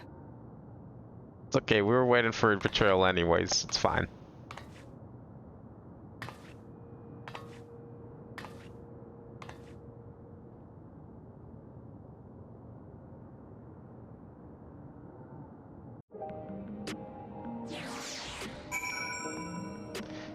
So basically what I'm hearing is like some Ascian came along, revealed the blank ore to that random farmer, knowing that it would somehow instigate a war over electricity, caused a electrically aligned umbral calamity. At least I'm pretty sure it did, because like I don't remember, I'm not sure when that would have taken place, because there's only like very few of the calamities are actually properly mentioned, but we know that several of the shards have been destroyed. We know that I think it was like 5 or 6 of the shards that have been destroyed, but I can't remember which ones, like what happened to all of them, because there was like the water, there's the frost, there was obviously the one that had the 7th umbral here, which I guess is kind of maybe that would have been the dark aligned one. I think that's technically a different one. I don't think that was the one with the one that was affected by the first. I think that's a different one. But there's like about half the shards were destroyed, and then obviously the 13th they just fucked it up entirely. But the rest had like varying amounts of them. I guess they wouldn't all end up quite like the first or the 13th, because I think light and dark are kind of different in that regard. So something like eternal thunderstorms just seems like something that would probably happen. So like the world itself didn't get destroyed, but it just got like really like perpetual thunderstorms instead, or like the way that a world would get a lot of well, okay, no, it wouldn't have been, oh right, yeah, because if it's lightning on their world, then that mean it would be like some other element on the source. But what's the opposite of lightning? I can't remember. Is it water? Because then I guess that would line up with the Great Flood. That would actually make a lot of sense then if that's the case. What is Sphere waiting to tell us, I wonder? Well, I can wait for another time. You've been exploring for a while now. We should probably go to Kauika's meeting point. That'll be back the way I came. I think? I don't know. I'm sure we'll probably get a more definitive answer very soon. I don't think they're going to introduce another calamity in the history. I have a feeling it's probably tied to one of the ones we technically already know about. But it doesn't sound like it happened that long ago, but which, I don't know, like based on what we seem to understand of the way these two worlds line up, although maybe the time discrepancy was different before they came here. Maybe the fact that it was only 30 years here is like a shorter time than it used to be. Because like the last calamity, aside from the one that happened 5 years ago, was like 1400 years ago. So quite a while. That doesn't line up with her like 400 years. It sounds like whatever happened to their world only happened like 400 years ago in their time. So maybe the time discrepancy was bigger before the bubble came here. Sphene generally cares for her people. I can respect her for that. And thanks to her too, I've come to better understand the lives of Alexandrians. They don't feel so strange and distant anymore. What if like the next expansion is us going to Lindblum? That'd be interesting. Like we go through the portal and we end up in Lindblum. Maybe Lindblum is where Kryl is from. That would explain the difference in clothing, perhaps. Alright, what's our new weapon? Is this our final weapon? Probably not quite. Yeah, this is only 98. We should get at least a 99. Hey, Crafter, how's it going? Oops, I should probably equip it. Walnut flat brush. That's not even... we're just foregoing... Okay. Alright. When someone decides to over-engineer a paintbrush, this is what you get. Like, this isn't necessary. We don't need this. We don't need a collapsing palette and a folding paintbrush. No one ever needs that. Oh hey, look at that. We can get rid of the BDSM gear. I don't know if I'm disappointed or not. So we're supposed to go to a place called True View in the eastern sector. This conveyor ought to take us there. You know, once you get used to it, they're actually kind of fun. Come on, Abin. I wonder if you can get airsick traveling on these. Do you even exist enough for that to happen? So where are we now? Oh, we're on this side, okay.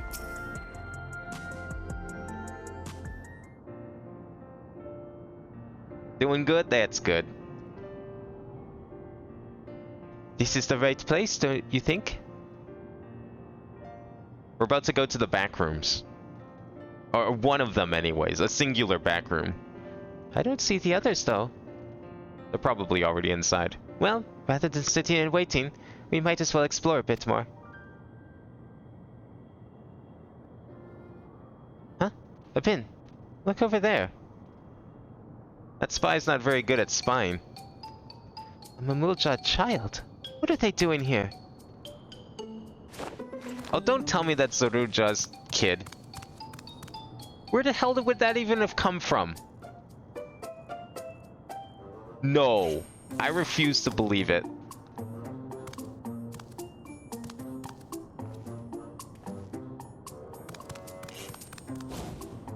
There's a lot of twisted answers as to where that kid could have come from, and I don't like any of them.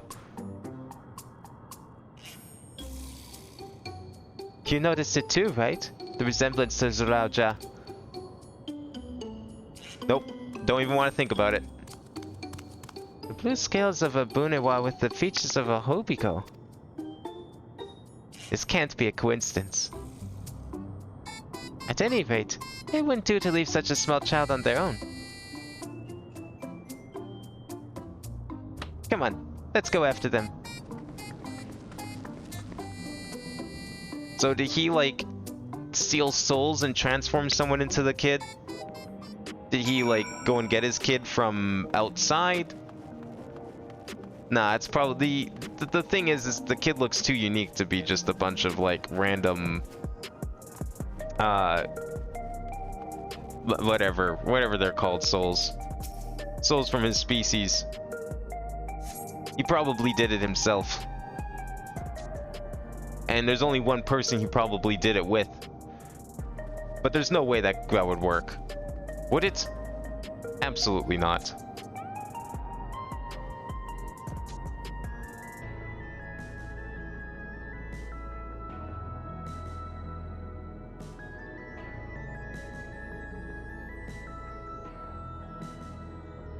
I think what's really fascinating is that they use the ancient text. I wonder if the society on whatever shard they came from was established by Asians with the sole purpose of eventually causing a calamity. That's some, like, forward thinking right there. This is True View. I'm not sure what I'm looking at, but it does seem lively. Well, it sounded like from that other guy it was probably a bar of some sort, although that's pretty fancy for a bar. That building's just about the only one that isn't lit up. Not open for business at the moment, I guess. Oh, okay, I guess that's not true. That's probably the Arcadion. Alright, kid. Explain yourself. Why do you exist?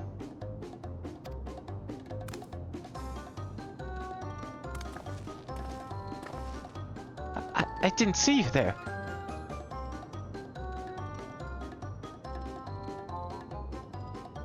Listen, we don't mean you any harm. We just want to talk. It's a bit odd, don't you think? They run off when we approach, only to suddenly reappear. Could it be they want to take us somewhere?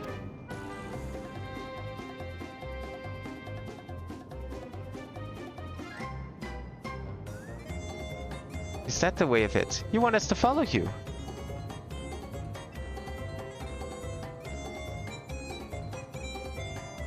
So it is. Alright then, lead the way.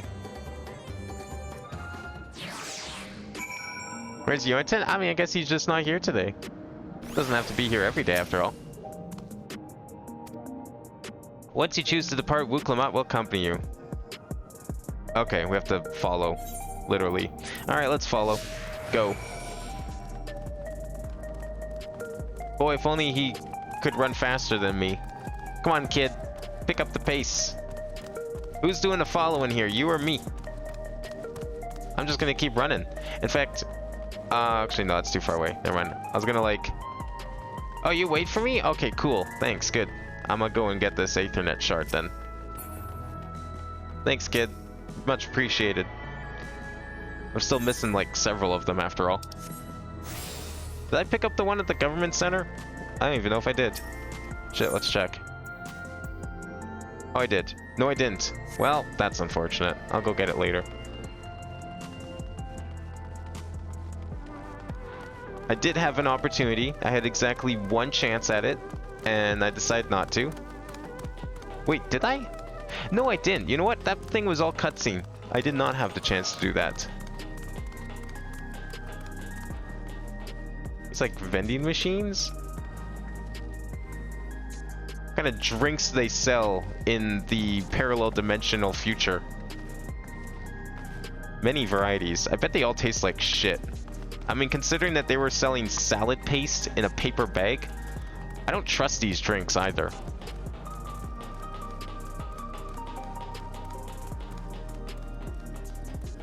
Where are we going, kid? Are we going in here? Probably where all these people watching a cutscene are. If I had to take a guess. Where the fuck did you go, kid? Oh my god, I left you at the door? Oh, you want me to... No? Okay. Where are you going? Oh, the opposite direction from all the people. Look, I think you might be a little too young to buy it, to have a drink, kid. I'm not buying you shit. Is this where you wanted to bring us?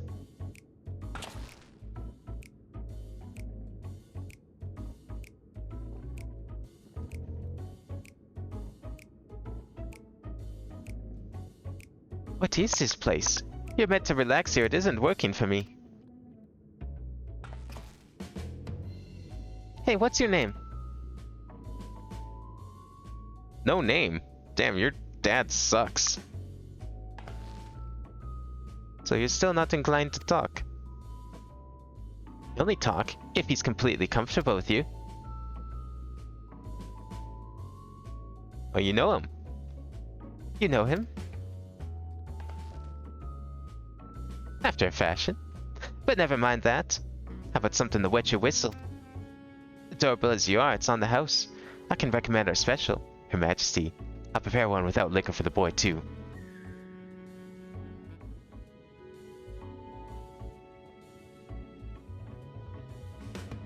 Don't do it. It's a trap. That's not the kind of trap you can fight your way out of. No thanks. Thanks, but no thanks. We're supposed to meet a friend named Kawika, but we ran into the child on the way and he led us here. Oh, so you're with Kawika.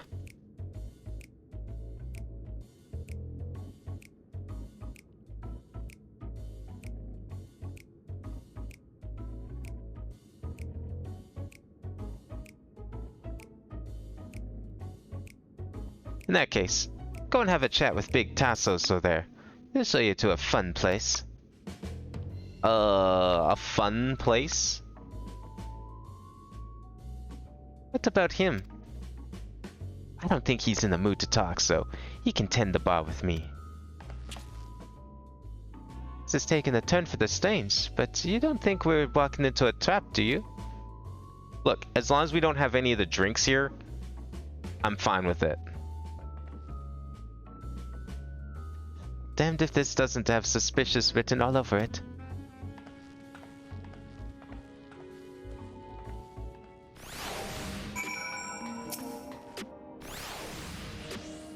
What is this fun place meant to be? Is Kawika there? Well, I suppose there's only one way to find out. Oh boy. do we finally get to remove the leather? The leather is now gone. Let me just double check this is better. It is. You know what? I can live with this. That's definitely a little better. Maybe the neck's a little much for my liking. You know, that design though looks strangely familiar. Like similar to another outfit that I have that I got from a time long ago. I don't know. Maybe it's just a coincidence.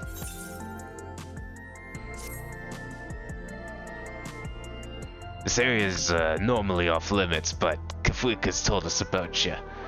Just follow the corridor and head into the room on the end. Let's go, Bin. Whatever happens, you won't catch me being surprised. Shady corridor at the back of a bar. Classic. Wonderful! They're here!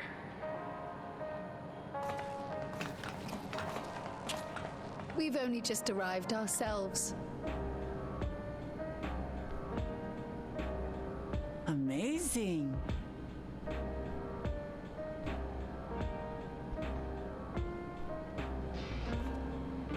Yo, is that like a 3D printer? I bid you welcome to the back room. Oblivion's humble headquarters. A hideout tucked behind a drinking hole. Brings back memories, doesn't I it? swear to God, if this is the new Scion headquarters for like the next 3-4 expansions. Our members here are mainly creators and adapters. That is, scientists and engineers who specialize in electro. They use their skills to provide support to our field operatives. Geralt, Shale, be so kind as to give our friends an overview of your duties.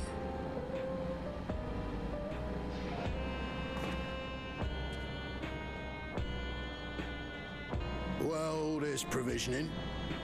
Gotta have supplies to fight. Getting old, eh? Luckily, we got the tools to craft most of what we need. Is this the new girl?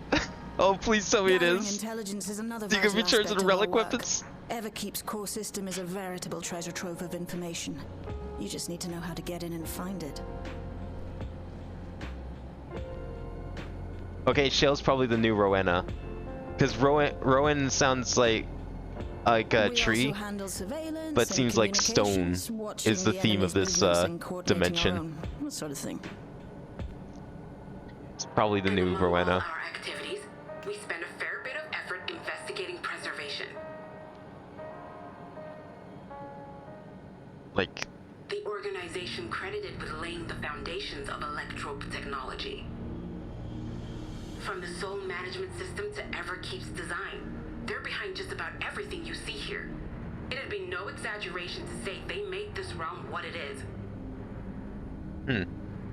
But their magnum opus was without a doubt the power which was used to join Alexandria to Tural. Interdimensional fusion. I see. Said I bet it's an power isn't Ascian controlled by plot. summoning technique and the magic within Azam's crystal. Yet, though the effect is localized, to be able to fuse realities. Even with my knowledge, I struggle to conceive how it could be possible. Incidentally, the founders of our group, a husband and wife, were members of preservation at one point. They opposed the fusing of worlds, and so defected in order to prevent it. Oh, that definitely sounds familiar. While not entirely unexpected, given what we have seen, this is still quite the revelation. By the by, that's an interesting earring you have there. A novel way of carrying a data storage device. I'm sorry, what? Tell me that earring's a flash drive? Oh, you didn't know? Well, as a precautionary measure against machine infiltration, we scan everyone as they enter. And when we scanned you, we detected a small quantity of electrope. Though it's been dressed up, that earring is a storage device and no mistake. Bought it from a shop here, did you? No, it isn't bought, but inherited. Well, let's plug it in. Where's your USB ports? So these people sent you through the portal along with the earring? Do you know aught of them?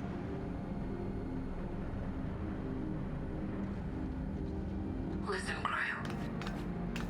The husband and wife who founded our order. They're your parents. It's believed that they were Malala. Yeah, it's probably your parents. Though we have no evidence at present, we can't rule out the possibility that they were your parents, or perhaps close relations. This I posit because they were the very individuals who spearheaded the research into interdimensional fusion. As traitors to preservation, they were relentlessly pursued. If they had a child they feared they couldn't keep safe, entrusting her to the people of another world might have been their best option. Is that what the portal was? Maybe the Golden City was that attempt at fusion. The founders of Oblivion. Or early attempts. Tell me everything you know about them, no matter how small or seemingly insignificant. Anything and everything. We don't even know their names, I'm afraid. In a bid to elude preservation's agents, we suspect they erased all trace of themselves.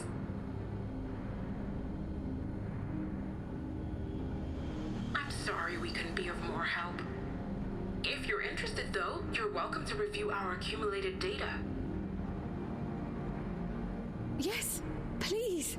As an individual and member of my order both, I wish to learn as much as possible. I should also like to peruse the data. Where the joining of realities is concerned, I may well be of service. So is this going to be our plot for the next few expansions? Feel free to peruse to your heart's content. Preventing realities from being joined fully? Thank you.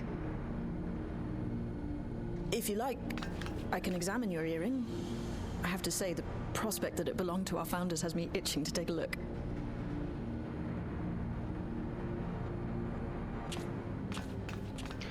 So I'm guessing maybe this was an attempt to I dare say we have enough eyes to pore over your records. do a rejoining Is there in a any different other way. we might be productive? Not right now. We're still waiting for Zoralja to make the next move. In that case, Alice, would you mind accompanying me? Gladly.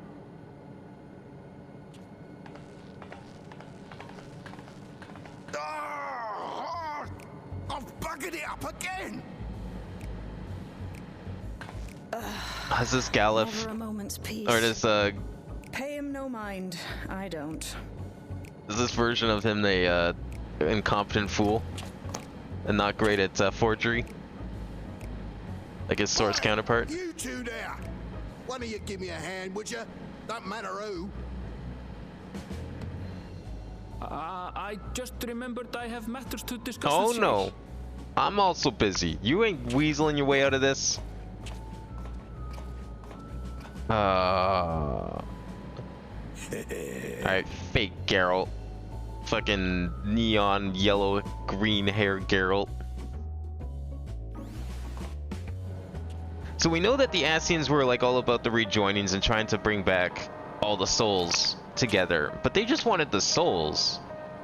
Like they just want the ethereal energy to return to the source so they could restore it. But like, could some of them also been working towards something more drastic? Like a physical rejoining, like it seems to be implied here? Like maybe they were hoping to actually... but what would that even do? Like that just seems like a terrible idea. Like the ramifications of physically combining two realities like that seem terrible.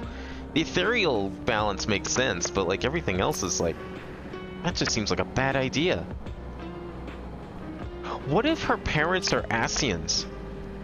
Because that would explain where 2 of the missing convocation went. That would actually explain a lot. Because we're missing 2, if not 3, of the convocation. One of them, I think, was believed to be a woman even. So why not 2 Lalafell, or whatever they call them in this world?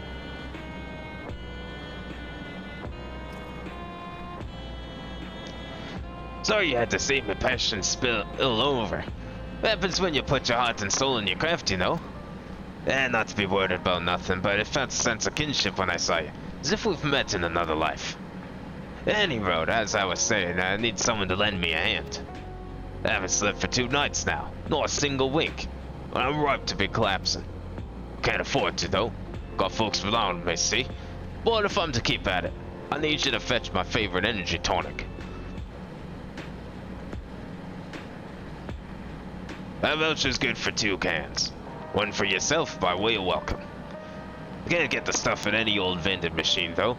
You need to talk to a bloke named Philemon. You'll find him tending a bar outside of the main strip. Well, off you go now. I'm off doing errands. You guys are doing all the fun stuff. I want to learn about this earring. Alright, fine. Well, once you review the information, you better tell me all about it. So I have a feeling then that all this stuff about world rejoining and oblivion and all that, my guess is that that's going to be the big plot point of the next couple expansions. Like, we were trying to stop the end of days and destruction of the universe, but what about the combination of universes? That would actually make a lot of sense. So instead of the signs of the 7th Dawn, we become part of Oblivion.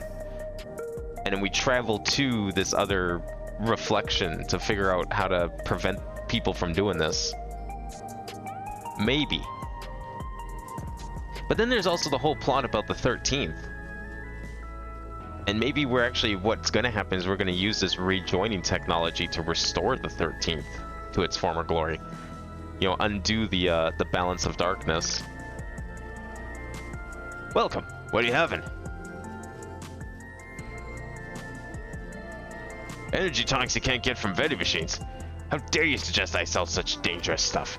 Away with you. Away with you. Don't come back. What does this guy want? Like 8-hour energy times 10? Just go to 7-Eleven. Got a voucher? Slip it to me then. Nice and subtle. Oh, is this the illegal stuff? 2 even. Shit, I didn't know that Red Bull was banned in the city. So you're collecting for Geralt. Can for him and a can for you, eh? Wait, I'm trying this stuff? I didn't agree to this. If this stuff is on the black market, I don't want this. Here you go. Here's this formulated for beginners. Gentler than the full-strength stuff. Oh, you calling me a wuss, are ya? It's not contraband or anything, so you won't run out afoul of the authorities, but if the Rodina Consortium was made aware of my special selection, it'd be bad for business. Rodina, you say? Okay, there's Rowena. Now, seeing as it's your first time, I warn you to drink your tonic here. Just in case there's side effects. Give the energy tonic voucher to Philemon. Okay, let's drink it. Bottoms up now. Need to make sure it doesn't affect you in any unintended ways. Philemon requires you to drink your tonic in front of him, presumably so you can render. Okay. Where is it? Full strength energy tonic. Bearing a curious design upon its can, this energy tonic is a favorite Oblivion member of Geralt. Oh, I can't drink it. I can drink this one though. I thought I could like drink the other one by accident. You drain the tonic in a single pull. Heh. Now that's how you do it. Your pulse ought to quicken soon, after which you'll start to see everything more clearly. And then finally, you'll get a roaring surge of energy. People say it's like growing a pair of rainbow wings. I'm telling you, it's just Red Bull. Well, you haven't up and carked it, so hurry along now and give Geralt his tonic. Tends to leave it to the last moment and I expect he's about to keel over. Oh my god! Fucking going Super Saiyan here. This is to go even beyond. And all I did was drink a Red Bull. Well, shit. If I knew Red Bulls would let you do that, I'd be drinking them all the time. Shit smells terrible though, so I don't touch this stuff.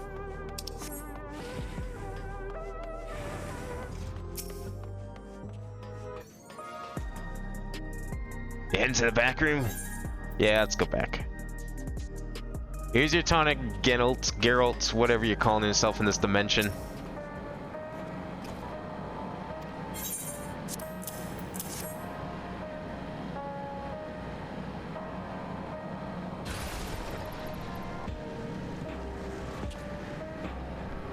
Ah, where's the stuff? Why nothing like it to blow the obelisk right out? With a great big kaboom. Why can something fail him here, does? Transforms me into a remorseless beast and won't stop till he's done what he's born to do. Any road, sorry for sending you off on an errand like that. I just can't concentrate without my tonic, you know? And the pile of work only ever gets bigger. Well, speaking of which, I better get back to it. Those weapons and tools ain't gonna enhance themselves.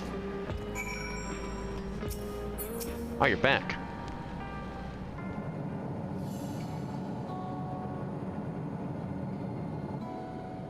I've been meaning to ask about that Mamulja child. Could he be... Yes.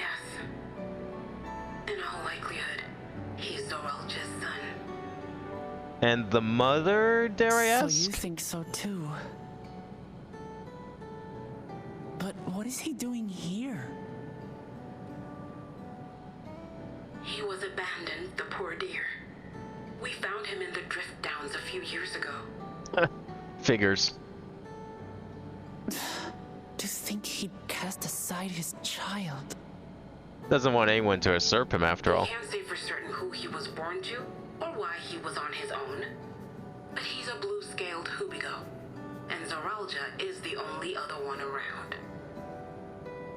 That being the case, everyone assumes they're father and son. Even the boy has put two and two together. This all happened when he was very little, so he has no recollection of his parents.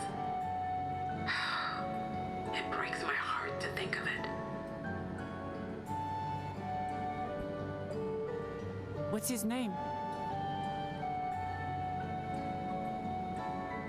Gulja. It was my hope that he'd grow up to be a man of principle, like his grandfather. It's a fine name. Wait, did you give him that name, or is that always his name? I should mention that the boy is a little unusual. At first, I intended to raise him as my own. But just when I thought he was warming to me, he suddenly disappeared. We searched high and low for several days. And where should he turn up? But in the wilds near Everkeep. What? It's a miracle he didn't fall prey to fiends. See? That's another unusual thing. Creatures don't seem to attack him. He could pick his way through the Thunder Yards as if he were on a stroll. On making inquiries, we learned that he had been living alone and receiving food from the people of the outskirts. This became something of a pattern. We track him down and bring him back, only for him to disappear again within a matter of days. He would return to the wilds without fail, and once again rely on the kindness of strangers to survive. Finally, I took the hint and left him be, giving him the solitude he prefers, and lending a hand only when he explicitly asks. If Gululja is Zoralja's child, that makes him my nephew. Assuming he's willing, I'd be glad to take him in like Papa did for me. I mean, it almost sounds like he's not willing, though. But seeing as I'm here to kill his father, I don't know if it would be right. Hey, kid. I'm here to kill your dad. How's it going? Who was that?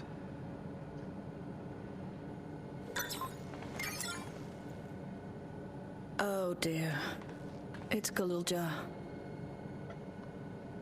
Don't tell me he heard everything. He's gonna go bring it back to his den. I asked that he be kept away, but I should have taken more precautions. I'm going after him. I need to explain. Wait, Lamachi. I understand your haste, but it'd be best to coordinate a search. Kapkiwa, do you have any idea where he might go? There's no telling, I'm afraid. He could as easily be outside the tower as here in Solution 9. If those who can fight would search below, my mother and I will scour the district. Sounds like a plan. Let's get to it. Alright, I guess we're going back outside. We just entered this place. We already leaving? Man. I want to hear more about Kryle's earring. Oh, maybe we'll get to hear more later. Oh, hey, I got pants. Maybe they're actually pants this time. That'd be cool.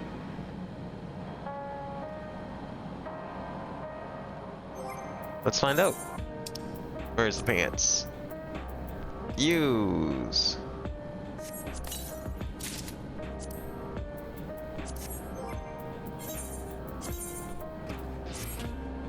I mean, not a whole lot changed. I guess they kind of fit the outfit a little better. They don't look as leathery. I do appreciate that. I'm liking this outfit quite a bit. I might want to re-dye it, but the gray and black does look nice. I wonder if the purple is dyeable. It's probably just the gray and black that's dyeable. If Guluja is outside the tower, we need to find him as quickly as possible. Even if he's used to getting around on his own, the wilds are still no place for a child. Agreed. While Kryle and Raha continue reviewing the data, the three of us should devote ourselves to the search. Alright, let's head to the base of the tower and take it from there. Yeah, we'll leave. No, I was just warming up to this place. Alright, where do we go out of here? This way. I do have... Well, I don't think I have this Aethernet shard, but I will now. Can we go in here too? Oh, we can. What is in here? What is this place?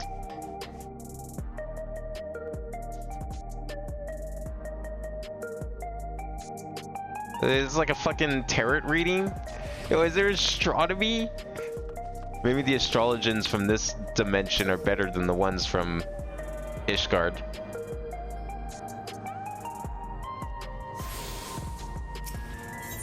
Alright, let's go back to... I guess here is the best way to get the heritage found. Down here. Especially since I don't have all the Aetherite, so I can't teleport out directly. I'll get them later. We have some downtime, I'll probably grab them. Whatever. Go whichever one. One of them seemed pretty full. Guess I could have gone to that one. Well, here we are outside, but where do we even begin? Perhaps someone has caught sight of Guluja. Let's make inquiries nearby. Good idea. Could you handle the outskirts, Alice? In the meantime, Abin and I will head beyond that big wall. Big wall? That wall there? We can go beyond it? Oh yeah, I guess we can. So I guess when they said people who lived in the bubble were people that lived here when this place came here, because it sounds like they took their in progress umbral calamity with them in the sort of bubble here. Because it sounds like the whole world was probably like this, and they didn't need bubbles. It's just the world was like this, which, you know, when you think about it, it's kind of like FF9. Although in 9 it was a mist that covered like only the land, and then that's where monsters would spawn. Maybe we're gonna go to the other world and then like we climb a giant tree that will stop the lightning somehow. I mean, it's probably something we're gonna do. I have a feeling that the next couple expansions are probably gonna involve a lot of world hopping. Like we're probably, maybe the next one's like a combination of the 13th and this world. Maybe we just go to this world and then the one after that we go to the 13th. Something like that, because I think the restoration of both is probably something we'll be trying to accomplish. Galuja does not appear to be in the area. However, you can catch a sight of a group of people a short distance to the southwest. Okay. He spotted those people too, yes? Well, perhaps they've seen something. Come on. Oh, that's right. I guess I should be looking out for more of these. I have not been doing that either.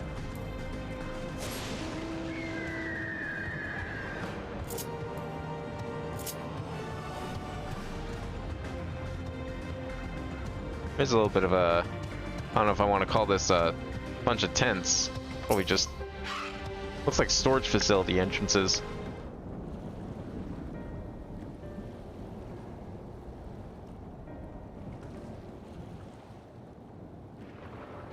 Looks like some sort of salvage yard.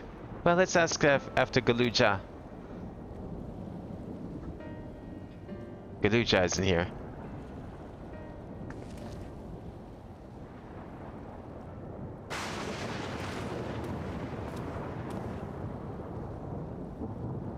You know the boy. Have you seen him?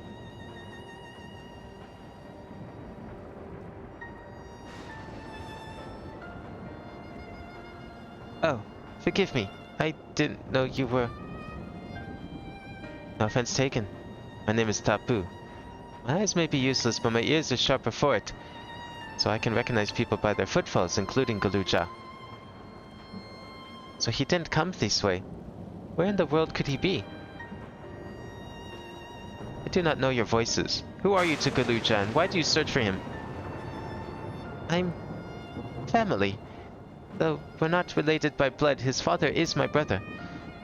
I've only just met Galuja, and we haven't had the chance to talk properly. But I'm about to do something that will make him hate me, and I wanted the chance to explain. His father's your brother. Then that means you're... Yes, I'm Wuklamat, Val of Resolve of Turiolal. And I've journeyed here to bring my brother Sorao Baja back to account for murdering our people and our father. When all is said and done, Galuja may want nothing to do with me. Nonetheless, I'm always consider him family. I'll always be there for him, and I want to know him to know that. It tears you apart that you to do what you must. Quiver in your voice tells the tale. Galuja was headed south. There he has a place that is as close to home as he knows.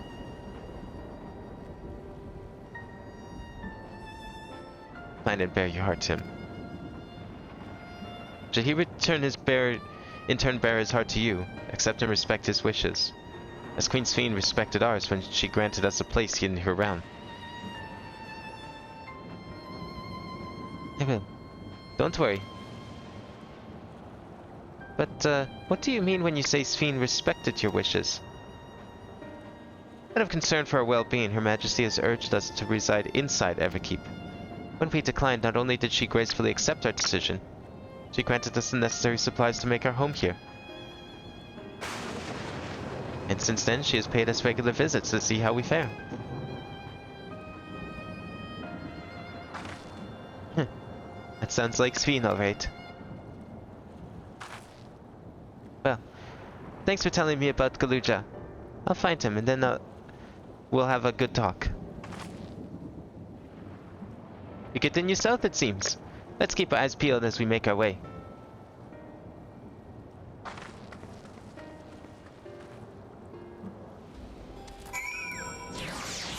What else is down here? Maybe this is where Aaronville's mom is.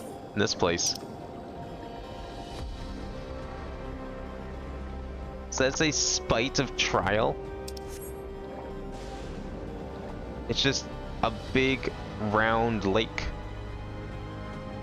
I bet we can go in it too. But diving's I think restricted until we get flight, so never mind.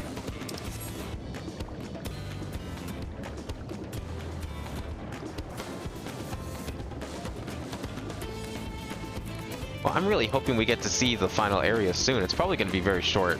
Oh, that looks cool. What is that? Oh, man. What the hell is that thing?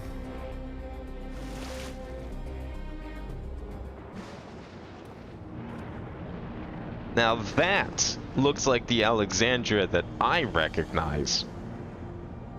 It's a town.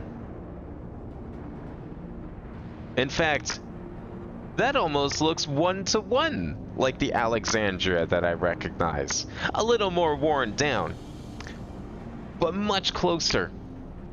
And half of it is submerged. The architecture looks nothing like what we've seen so far. It's more Charlian. I mean, I guess you could say that, but yeah, no, that's like pretty much like we could go and recreate the first couple screens of the game in there. If you're like actually right down to the point, if you're a Lalafell and you have that like blue coat and yellow hat for Black Mage, you could totally do that. Just walk through and pretend you're Vivi. Ah, there he is, among the ruins.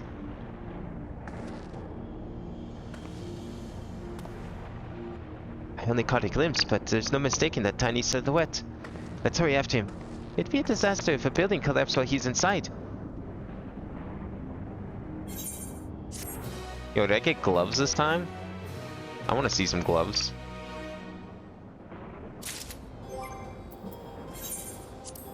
What is that? No, it's hand gear. I thought it said headgear for some reason. What do we got? Silk gloves of Canston. Alright, equip them. Ooh. I kind of like this outfit. I mean, I don't know. Again, not very much of a painter garb, but it's fine. I like the outfit itself. I only saw him for a moment before he disappeared behind a building, but I'm pretty sure Guruja was heading further south. I'll contact Alistair on our link pearl and let her know to join us. What is going on over there? That looks horrible. What the fuck was that? Was that an enemy or something? Or I have no idea what that is. Yeah, this is like straight up the fountain. Also, it's I mean, definitely worn down. Probably part of this is a result of the worlds joining together. You can even see there's like additions there for the technology. Old Alexandria, as it's probably known. Oh, that's cool over there. Is that the old castle? Actually, that probably is the castle. If we're going straight up, like Alexandria from 9, then that should be the castle out there on the water, because you have to take a boat to it as well. I want to know what's up with that. Just electricity hitting the ground like that. Archaeo Alexandria. Okay, well there's their name for it.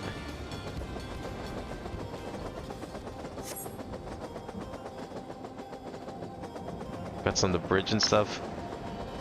Man, this is cool to see. Here's our FF9 remake, everyone. Right here in all its glory. That's all you need, right? We can explore all of Alexandria, just as you remember it. Can I go through here, or is this bad? Nope, we can. I don't think I can go up here, though. I think going down here was a mistake. A big mistake.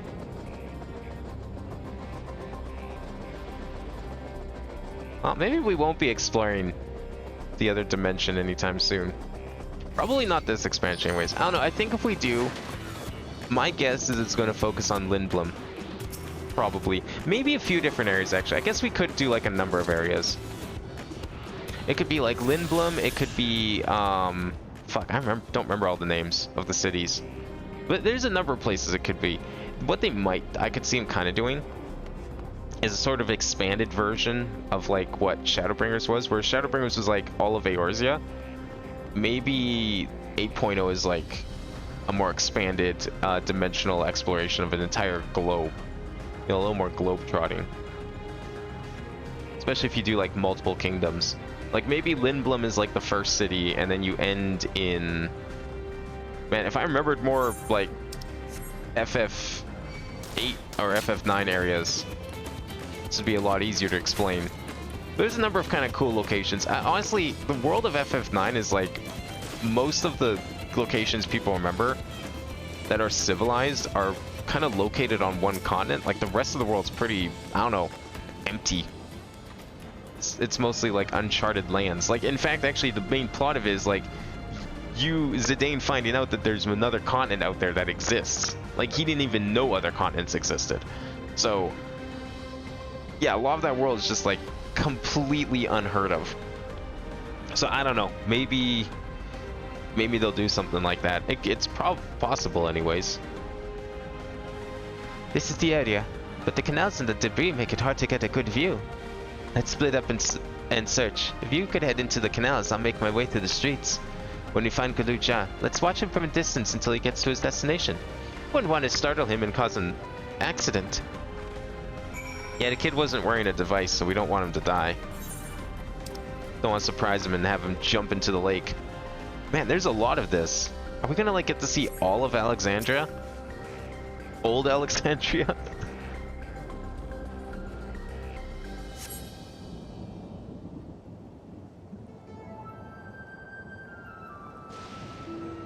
So if 98 is where the final area started... Actually, that's a good question. 98 is where the final area started last time. How about in Shadowbringers? When was the final area of Shadowbringers? One second. Yeah, the Tempest was 79. So the last 2 levels are the entirety of it. Okay. We're gonna get our dungeon and trial, and then we're gonna get the final area, is what it sounds like. Yeah, because in Endwalker it's the same thing. Level 89, first level 89 quest is dungeon, trial, and then you get the final area. Okay, alright, it's consistent. I mean, I'm not worried yet. You've located Galuja. Follow him quietly without being noticed. Alright, we can do a stealth mission. Well, if we get to the final area today, then I think I'll consider that a boon. Okay. Yep, we know. I wish there's an option to turn off the giant glowing circles and stuff. But, whatever.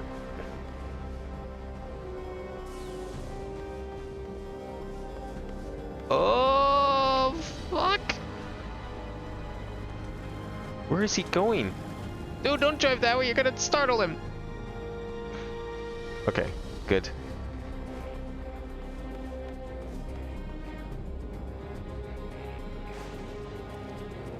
Oh, I'm not going there yet. No. What if I go above him? Does he look up?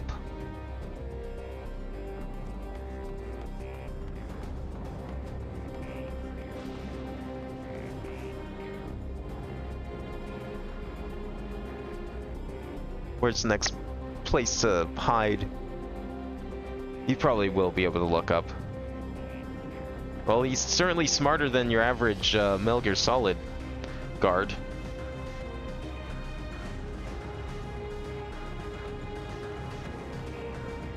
Okay. Yeah, be careful here. I don't know where else. Is he gonna turn right? I hope he turns right. Yeah, okay, good.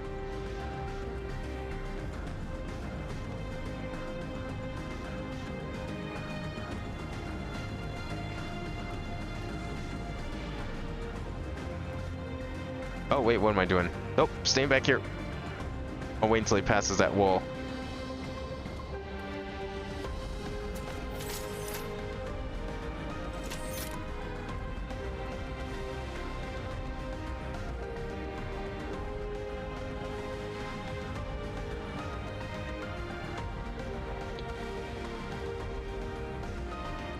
It's probably going to take another right at some point here.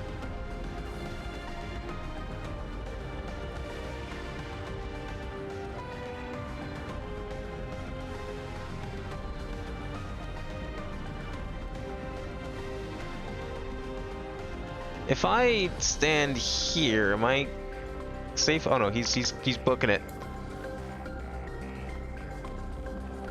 Oh. No, what are you going backwards for? Okay, alright.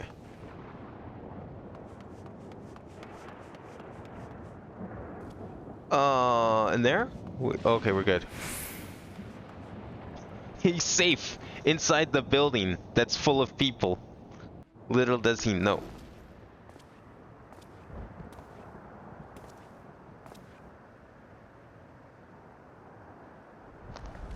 So when did this place become abandoned? Because, like, you saw the tech stuff here, so it's not like... He's come a long way on such short legs. It's a relief he didn't get hurt. It's not like they abandoned this place in favor of the technological city, because they had the technology here. I wonder.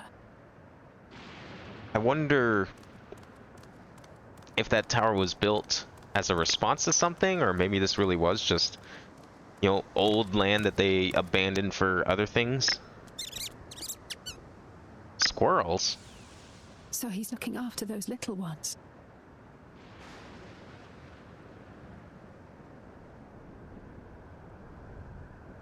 Gulurja. Whoa, what the fuck? What? He does speak. A sentry? Run, Gulurja, run! You know the boy. Who are you? And what do you want?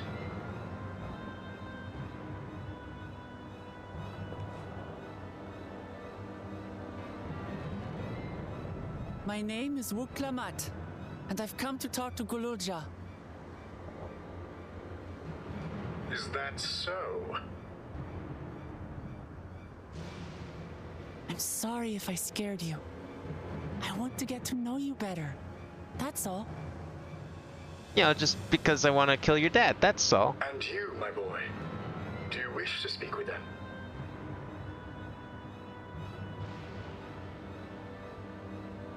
I heard them talking. She said she's going to kill my father. What? No. Why would she do a thing like that? Come on. It was a joke. We said it in jest. But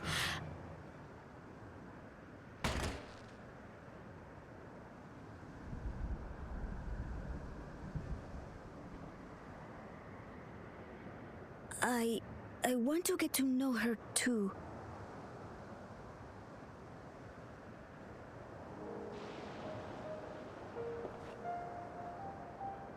I see. If that is your desire, then I shall stand aside. All right then. Let's talk, you and I. Lots.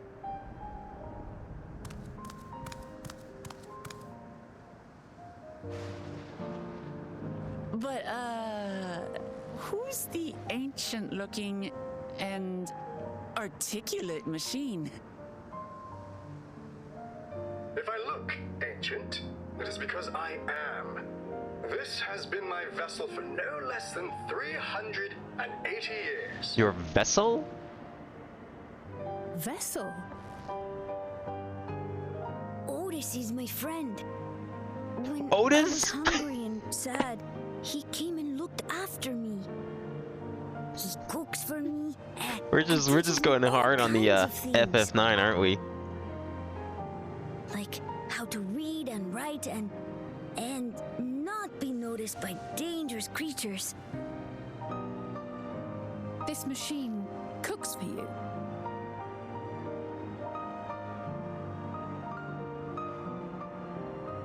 Oh wait, I'm thinking of someone else. Teaches That's a you similar about name to Otis, though. feelings. What is he exactly? Ah! How remiss of me. I had neglected to introduce myself. Sir Otis Valona, Lord Captain of the Royal Knights of Alexandria. At your service. You're captain of the knights?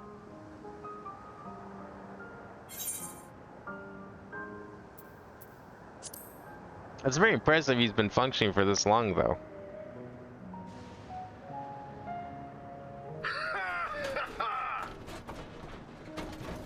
And there I thought it was Gulurja with whom you wished to speak. Not that I'm averse to taking a walk down memory lane. But ere I regale you, we must take our repast.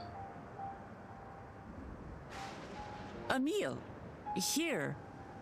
I hate to turn down food, but I'd prefer to have this conversation in the back room.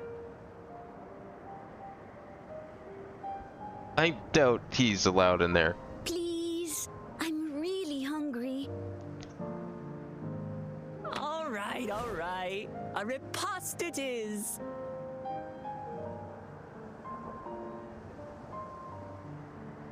She's going to spoil her nephew silly. I'll send word to Erenville so the others can stop worrying. Now, if I might prevail upon your assistance, I shall whip up my most delectable specialty.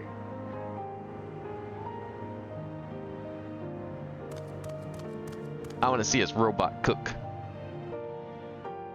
What kind of food can a robot make?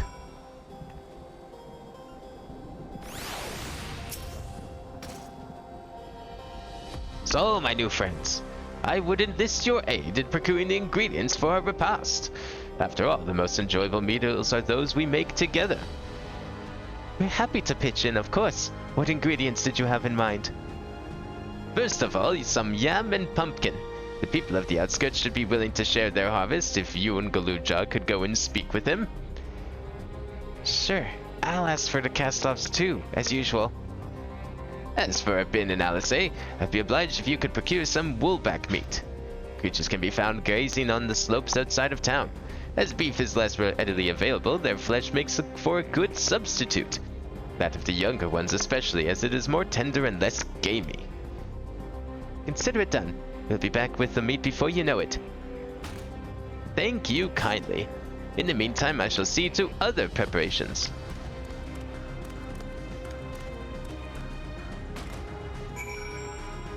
So is the stuff made of this electrite, electrine, whatever it was called, just never break down or whatever? He's been functioning for that long. Okay, if we have to teleport anywhere, I should probably go grab this first. Just in case. How close is this? It's probably over those rocks.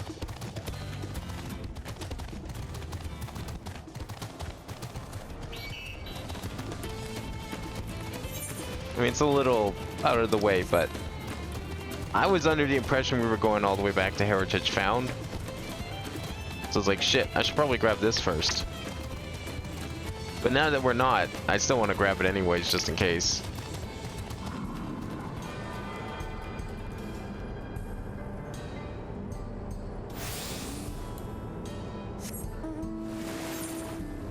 Okay, so where are we going? Down here. Unless we're close to southeast. I mean, yeah, we can head to it. It's probably down here somewhere. Like I said, probably over this rock. I thought it was in the opposite direction of the marker for some reason. Is that tree up there, or is that an enemy? To the east. So in here? That's a cactus of some sort. Oh, you know what? That's probably cactus from before. These are probably all leftovers before the dome came by and just aged everything 30 years and then... Oh, there it is. Destroyed it all with its new environment. Yeah, 30 years without sunlight will definitely do that to a cactus. Can I climb this? Nice. Come on. Oh, please. Thank you. Cyclops. Wait, it has two eyes. What? It's not even close to being a Cyclops then. I don't care what the name is. That doesn't make any sense. What if I stand on that? Like, should I be doing this? This seems like a terrible idea. I feel like there's not going to be any repercussions. Oh, we can't stand it. What's that? It's like liquid electricity. That can't be safe to stand near.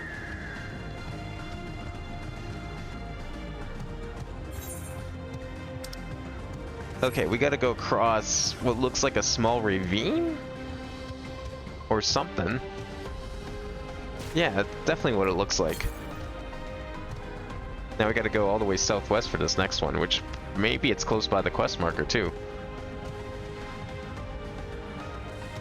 I can't go into that, so... I'm getting some flashbacks to Zadnor, except it's all lightning instead of rock aspected. How close are we? Southwest 292. Okay, you know what? If we have to fight something right here, then we'll do that first, and then I'll go.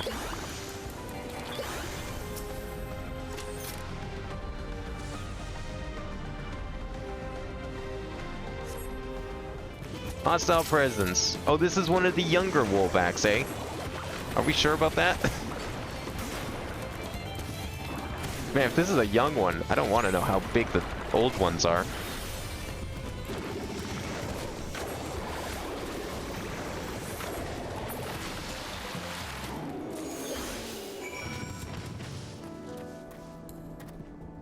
Okay, we're gonna make a small detour and go down here first. Grab this Aether Current. It's probably in town here somewhere anyways. I wonder if there's any cool platforming things we can do here.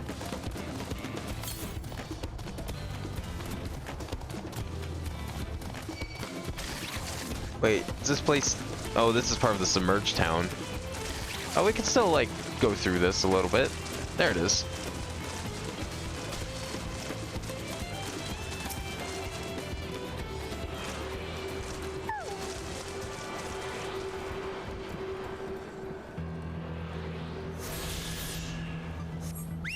Okay, well, if there's no more distractions... Ah, perfect, to the north. Although if it's like 900, it's probably up there somewhere.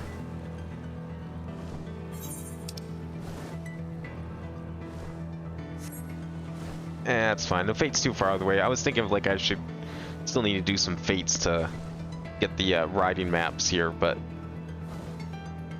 that's okay.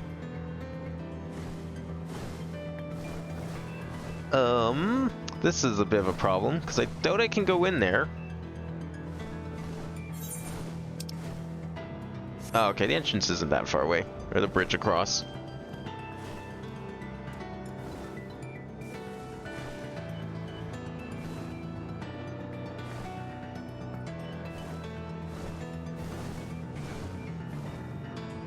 Oh, you attracted some attention. Probably unwanted. Oh, it's just a normal Wolfback. He's probably fine. What's up, Alice? Hey, how's it going? You finding your stuff?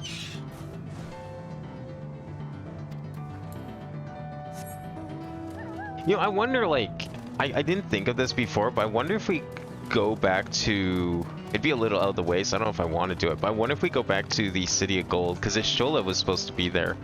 Or did she move by this point? There was a point where Ishola was like, oh, I'm going to go back to the City of Gold. I wonder if you actually went there, she'd be there.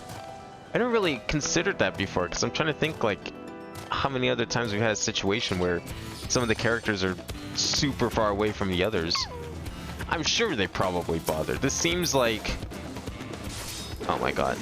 This seems like the kind of... Uh-oh. I'm gonna kick everyone out of their cutscene. Okay, I don't think they get kicked out for normal enemies, thank fucking god. That would be really terrible. Oh, but bosses! They get kicked out for bosses. You know, people leave their cutscenes when a boss attacks.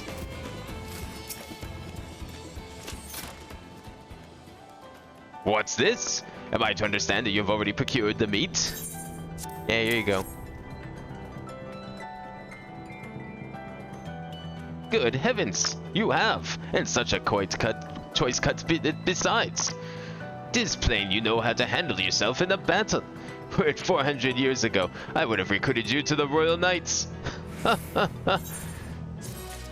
Yo, boots? I want some boots. Give me my boots.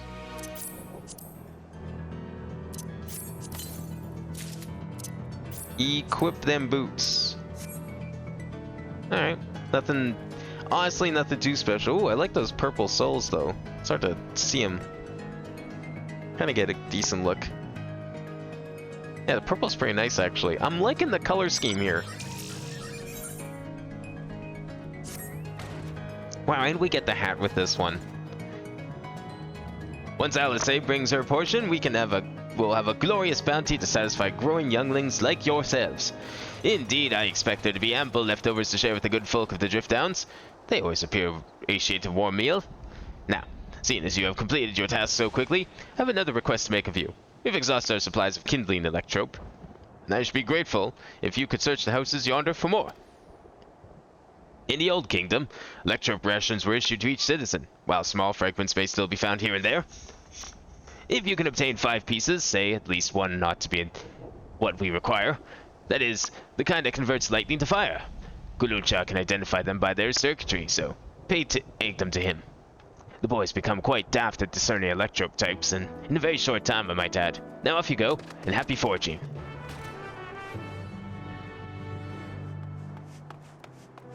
So we want electrope that can turn electricity into fire. Alright.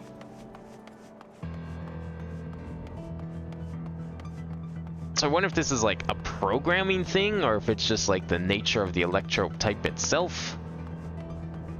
Can we go in here? No, I would say not.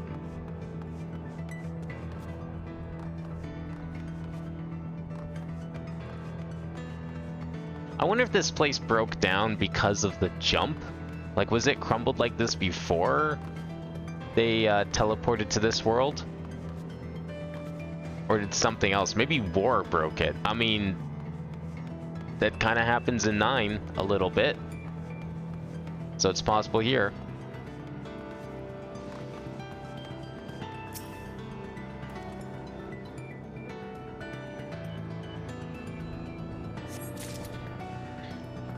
Wow, we have to collect 5 of them. Dang.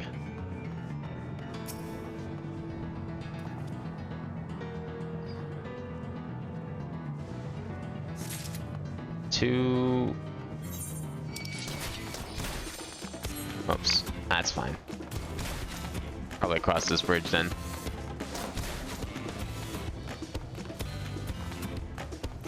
That's 3. Yeah, they all have like generators and stuff, so they can't be like that old per se, because they all have, like, they still have some electric technology. This place was apparently around like 400 years ago. I wonder if that's kind of when it fell too. Well, that would line up perfectly with the war then. So that's probably why this place is destroyed. 4. And then 5's over here.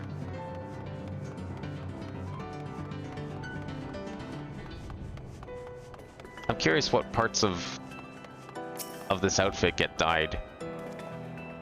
Like, for the main jacket, I'm imagining it's the black and gray. For the boots, I'm imagining it's probably the soles that get dyed? Because there's only, like, one color otherwise.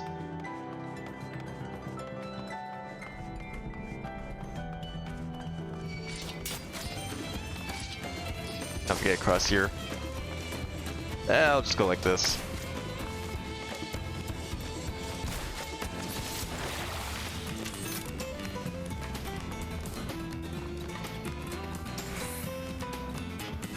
And over here.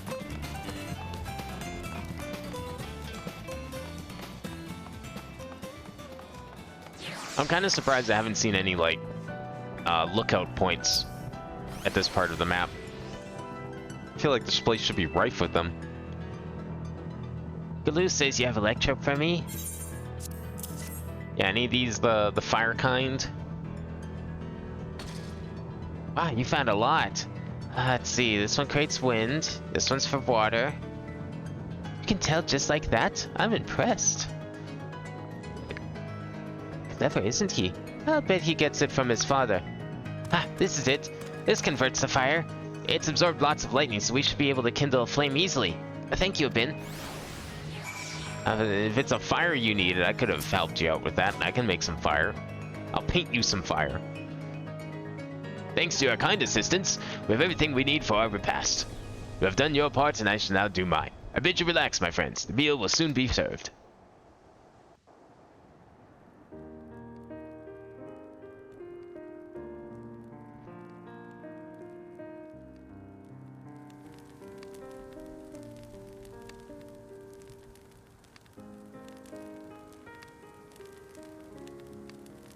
This is the kind of thing families do, Galuja. We have meals together and talk about what's on our minds. So you ate with your father?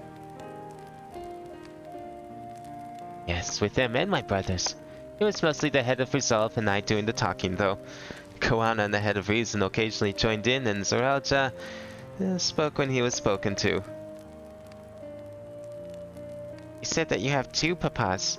Does that mean one is yours and the other is my father's? No, both are our father. He's what people call blessed siblings, a Mamulja with two heads. Zoralja is his true newborn child, while Koana and I were adopted and don't share the same blood. But that doesn't make us less of a family. What matters is that our hearts are connected. The head of resolve taught me that. Family. Do you have someone you like that too? A person you think is family even though you don't share the same blood? That's a good question. I mean, her family's still alive and kicking. What about you?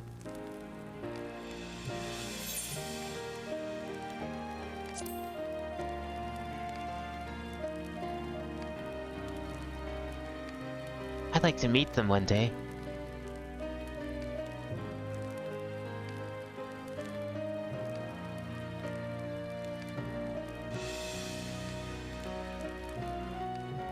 So, Galuja, I'm hoping we could be family, you and I. Won't you tell me about yourself? You really want to know about me? I do. I want to know all about you. The things you love, the things you hate, anything and everything. I want to know all about you too.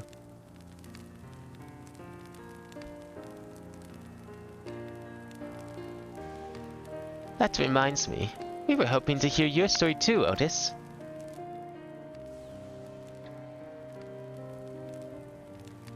As you wish. Be forewarned, mine is a tale that will be long in recounting. It was before the lightning had altered the world that I was appointed Lord Captain of the Royal Knights. Talking hundreds of years prior to the calamity, right? Indeed. Earlier still than when I assumed this mechanical form. 454 years ago, to be precise. So, yeah, because they said about 400 years ago was when everything got fucked up. So yeah, I guess that makes sense. Then, you used to be a normal person? Oh yes, I was once flesh and blood like you. I proudly served as a Knight of Alexandria. So rather than a machine that behaves like a person, you are an actual person. How is that possible? It is only natural that you are confused. Hear my tale to the end and all shall become clear.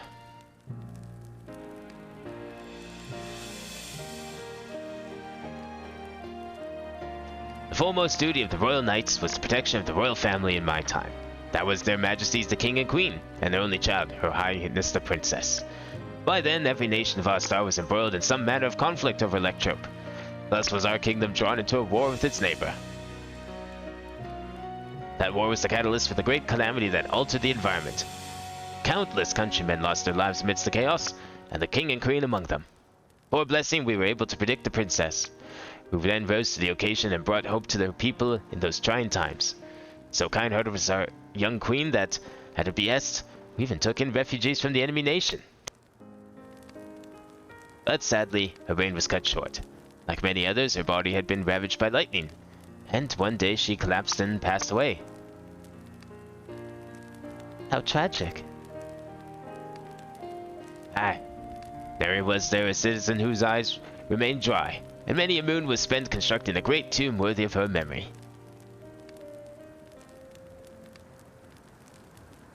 And I clung to hope still, for while Her Majesty was on her deathbed, the kingdom's finest scientists had successfully extracted her soul.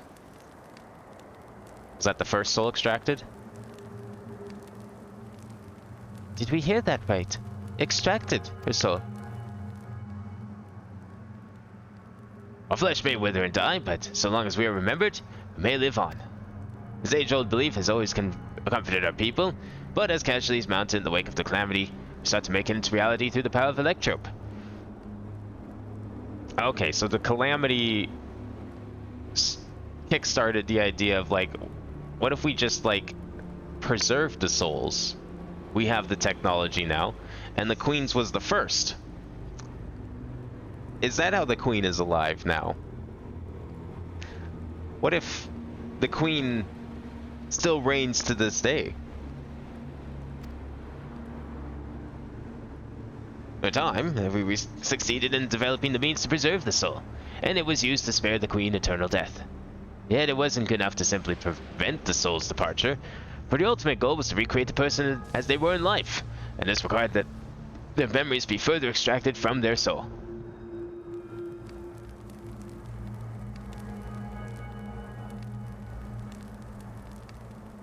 It took many more years of research to make it as possible, but at which time I had become a grey old man.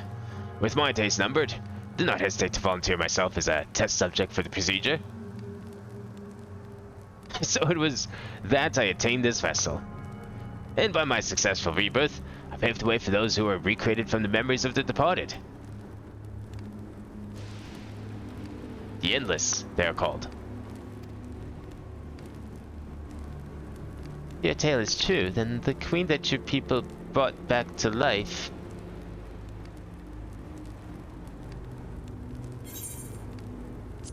Wouldn't be Sphene, would it?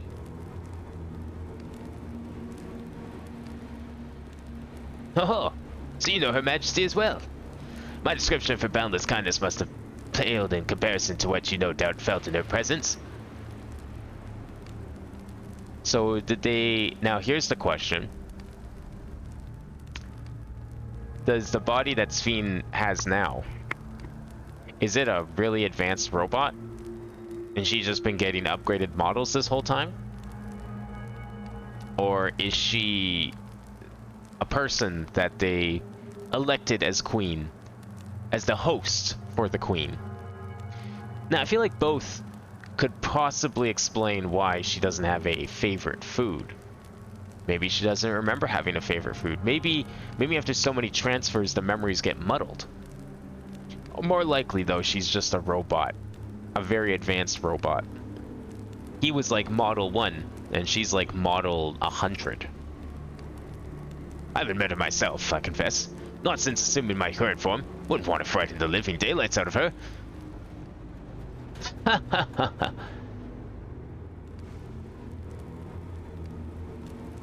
Okay, well, she's probably not an Ascian. Maybe. I guess that still leaves Kryle's parents as the Ascians then? Maybe? I mean, who else would have wanted to create the technology to, say, combine worlds? Hmm?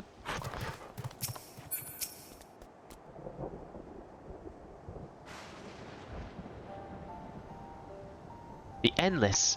So all this time Sphene wasn't alive. She lives yet she doesn't. It isn't merely a difficult distinction to make. Having inherited the memories of a departed soul, and Endless feels, thinks, and acts precisely as the person would. In that sense, I believe they are alive. The Alexandrians know about this, right? It can't have gone unnoticed that Sphene is perpetually useful. No one really knows about the Endless. People who wear regulators don't even think about death. Everyone sees the Queen doesn't change, but they just accept it. They don't see that she's, like, youthful and doesn't age, despite everyone else aging, even with regulators. To them, it's just who she is.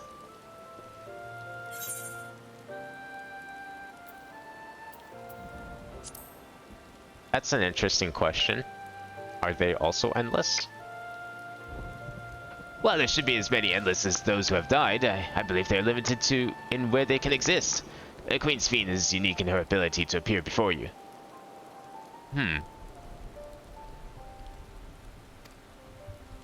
I mean, there seem to be, like, actual living people there, though. Like, yeah, okay, regulators and stuff, but it sounds like, I mean, they wouldn't have food and bars if they were all robots, right? Strictly speaking, I myself am not an endless. They're created using memories extracted from a soul, but my entire soul was placed inside a machine. Okay. I guess that's a little different. Yeah, because they can split the two, so they can do whatever they want with them. Now, okay. I still wonder about that red orb that was absorbed by one of the soldiers in Turyodao. Because they absorbed a blue orb, which is probably their soul in Aether. And we've seen in other expansions that blue is the color of a person's soul. And then in that cutscene, they show that soul getting purified and turning white to make it like a pure, raw soul. Like a blank soul. So what was the red? I'm pretty sure that has to be... I'm sure it's Dynamis. Because I could have sworn Dynamis was that color. Like, they showed some instance of it in Endwalker. And it seemed like... I'm pretty sure it was Dynamis. Being inside a machine makes you different. How? Well, I do not understand the finer points. My life is bound to this vessel. If it breaks down, then it would be over for me. Much like a being of flesh and blood. Hardly an endless, unchanging life, I'm sure you'll agree.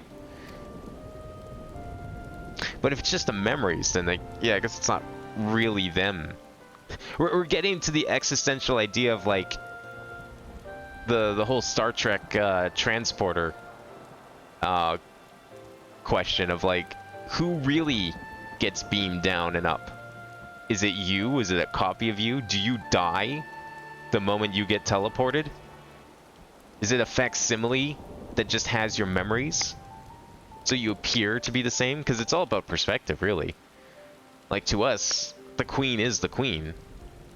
Even if we were to be around long enough to observe her change, she would still seem like the queen. She would gain memory, she would remember us, but it wouldn't really be her. Because it would still just be the memory of her, it wouldn't be her soul. An endless, unchanging life. I can't help but be reminded of the Does sound like them too, doesn't it? Although I think that was a little different, because that was just them obtaining immortality. They did everything that Otis did.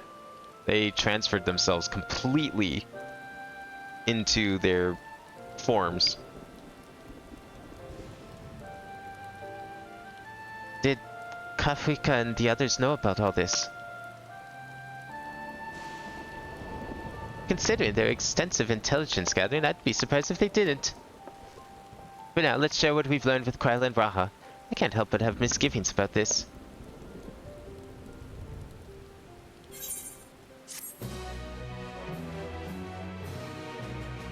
Well, that's one mystery explained. Now we just gotta go learn about the earring. Oh, what's gonna happen to Erenville? I'm starting to think this might be what happened to Erenville's mom as well. Nahe, is that you? Good gods, Ellen Nespia! It's been too long, my friend. Okay, well at least there's someone here that he knows. Where have you been all these years? What have you been doing with yourself? Hold on. They say Queen Sphene has guests from outside the barrier. That's you, I gather? It seems so. I'm looking for my mother. Do you know where she is? Your mother? Is she also an endless? Sorry, both of them? Nahe and her mother? What? Yeah, her mother's dead. It's Kafkiwa. You know, the one who was too adventurous by half? Who journeyed with the Dawn Servant? Yeah, she's totally dead. It's not ringing any bells. You can't be serious. Ours was a tiny little village. Surely you remember her. I really don't. It's all a blank. Is anyone else here from the village?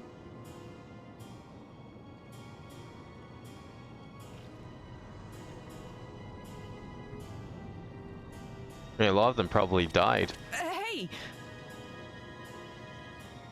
Well, yeah, she would be Erenville's age because they probably grew up together.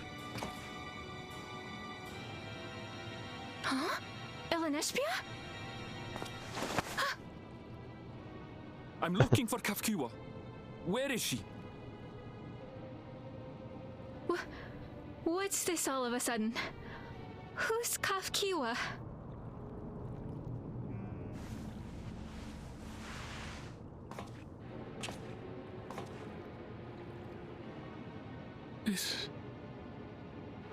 This cannot be.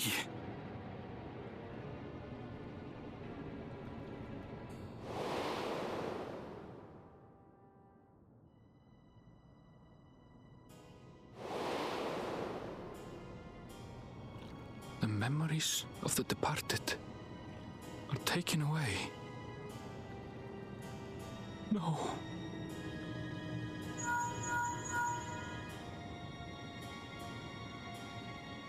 Mister, where are you? The others will be here soon, so hurry back, won't you? Do you hear me? Say something, would you? That's why she sounds so young. She probably died a long time ago.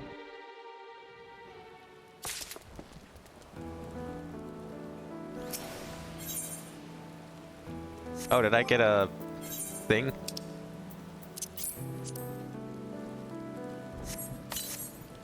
Oops. Inventory. Wait, mask. Ah, man. We're never getting a good hat, are we? Oh, I guess I might as well turn it on, but I know what this is gonna look like. It's gonna look like shit is what it's gonna look like. Yeah, of course it is. We're never getting a hat. I just want a hat. Like, is that too hard to ask? Just a single hat? Also, this is the first 98. So, we're about to head to Area 6. Although the mood became a bit tad subdued at the end, I thoroughly enjoyed our repast together. We did too. Lucas, to hear about the Endless was something of a shock, but we likewise enjoyed your company. Above all, I'm glad that you and I could talk, Guluja. We're going to get along just great. I know it. You think so? I'm happy for you, my boy. Now then, I presume you'll be returning to Everkeep. Permit me to accompany you at least part of the way.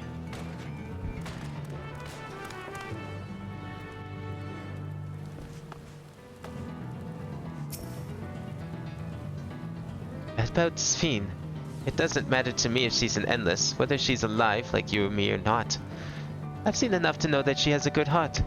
What worries me is the burden she bears. We still don't know what it is. I expect there are things she can't tell us. Not with Zoralja watching, but at the very least I'd like to know what the Endless are to her. Sorry, I didn't mean to delay us. I just felt the urge to share my thoughts with you. Oh, on the way back, let's make a quick stop at the Drift Downs. I wanted to tell Tapu how it went.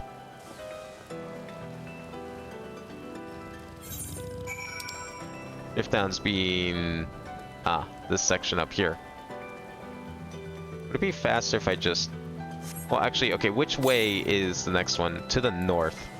Alright, you know what? I better go there manually. So, I mean, it's pretty clear at this point that Erenville's mom died. What I'm wondering, is there a chance that she's not an Endless, but she's like Otis? Or is Otis special because he was more like a prototype for the Endless? I mean, what is the reason for not putting the soul? I guess just to keep it as a backup? Because like he said, if his body breaks down, that could be it. The soul could just disappear and be gone. But that could also just be because he doesn't have a regulator, right? I mean, you could probably put a regulator on anything. It doesn't have to just be that disc. But I guess then, you know, it takes them outside of the life-death cycle. Probably makes it easier. Makes more sense that way.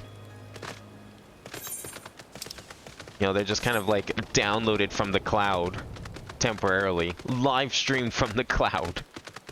Streaming people. What cool advances. Am I going too far for this? To the north. Okay, no, we're still going. You know what? It's probably up by here and I just didn't note it. Not seeing anything though. How did I miss it? This is looking to be very close to where we were. It's right here. Where was I? Oh, you know what? I did see it, and I was like, nah, I can get this later. It's too far away. I'm not doing it now.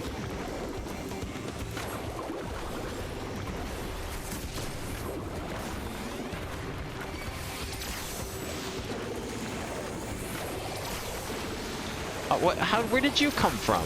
Come on.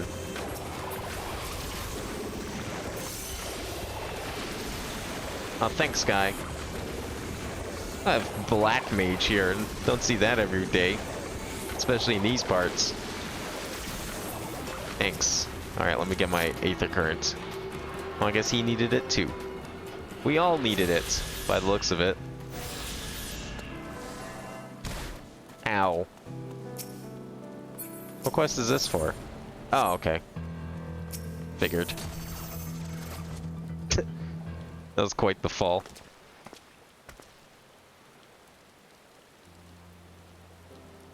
Ah, you have returned. Were you able to find Galuja? We were, thanks to you. All's well with the boy. I'm relieved to hear that. And to know that he has family who worries for him. Galuja, too, must be glad. I hope so. I'll try not to rush or force anything, though. It's for him to decide what I am to him. My, what a pleasant surprise it is to meet you in these parts.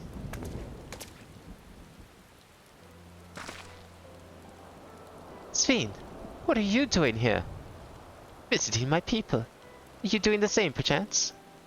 I suppose we are, yes.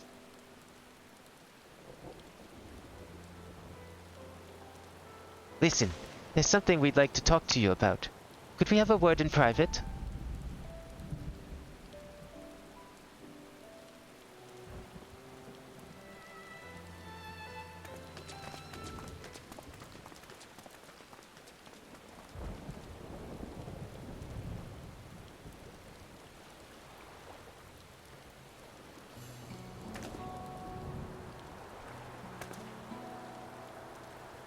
So you know about the Endless? Well, we may not discuss it openly. My people will have surely noticed that I haven't changed for hundreds of years. I've made no attempt to conceal my nature. If I may ask, though, who was it that told you about the Endless? Only a few should be familiar with the concept. I guess the good news about this is we know that she's not the mother. I highly doubt whatever body she's been given has the capability of conceiving children.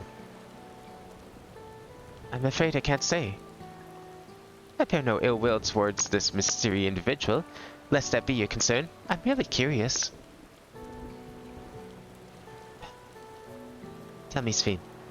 You care for your people, that much is plain, and I assume you care for the Endless too. Earlier in Everkeep, there was something that you wanted to tell us. Was it to do with them?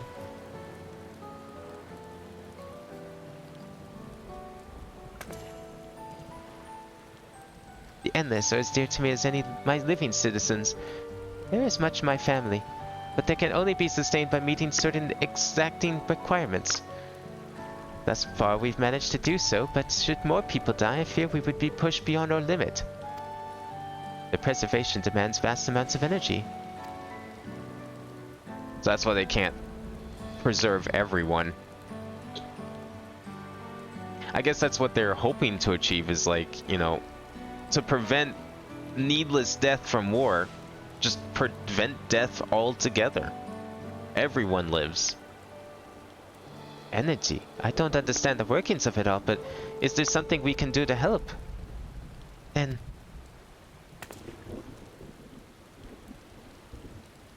would you be willing to become Alexandrian citizens? What does that have to do with anything? What? I have my nation, my people to protect. I can't just become Alexandrian. Indeed. I suppose you cannot. First you tell us to make peace, then you tell us to go home. What exactly is it that you want? The same as you, of course. To protect my people.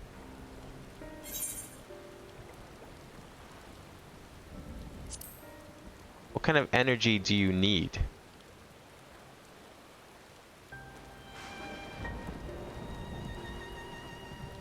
I mean, if it's just electricity, maybe there's just not enough in the bubble. Should we try and return your city to your world, and then you can have all the electricity you could ever want? That I cannot say. do not ask do you understand or like me, but I wish...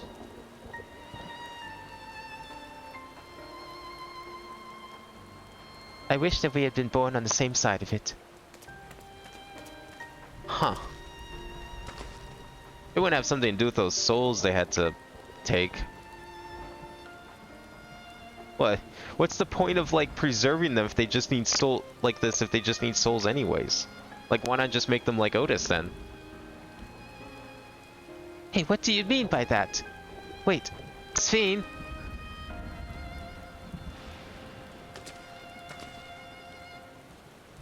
Damn it. Well, I think we've kept everyone waiting long enough.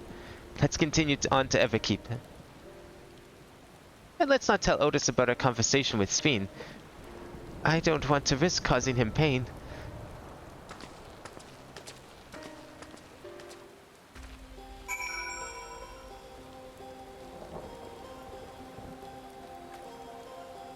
Speak with Otis. Wait, what? Did he not just... Oh, wait, why is Otis out here? The hell? Okay. Southeast? Ew. Never mind. I saw the thing on my tracker. It's like, speak with Otis. Like, oh, okay, we're just gonna do exactly what Wook asked us not to do. But I guess if Otis is up here...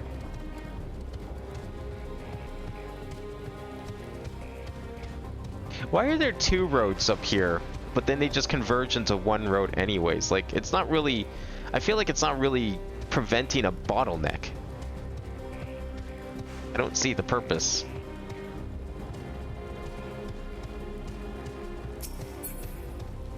Otis, what are you doing here?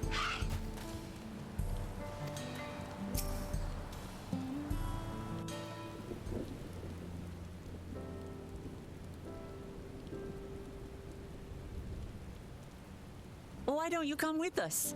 You might get to see Sphene. Tis a magnanimous and much appreciated offer, but I must decline. A part of me longs for an audience with Her Majesty, it is true. Yet, though it be in my previous life, I failed to protect my queen. I couldn't bear to show my face before her. And such an uncomely one besides. Oh, come on, you're both robots now. What's the problem? Can he just, like, ask for a new body? Right. If that's how you feel, we won't force you. But rest assured, we'll visit with Gululja, and we hope you'll cook for us again. It would be my pleasure. You are welcome to bring other comrades should you so desire. The more the merrier. Great, we'll bring the queen next time.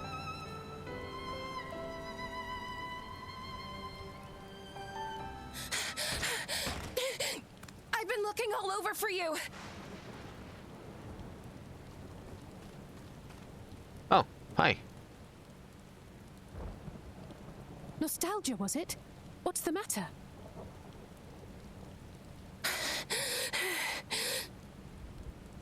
It's Zeralja. He marches to Vanguard.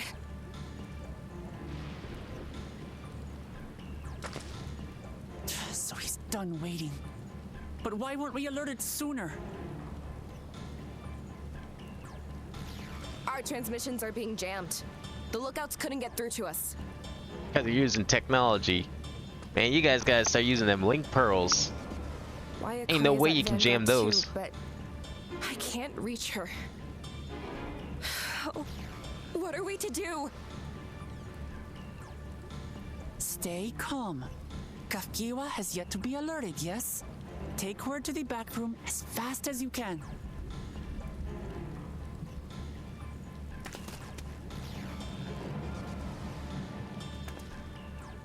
Our link pearls may still work.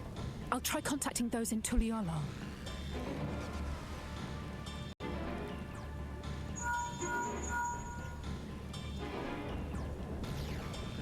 Otis, I need you to keep Gululja safe. You needn't ask.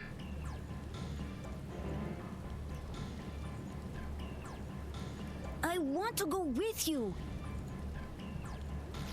Absolutely not. A battle's no place for you.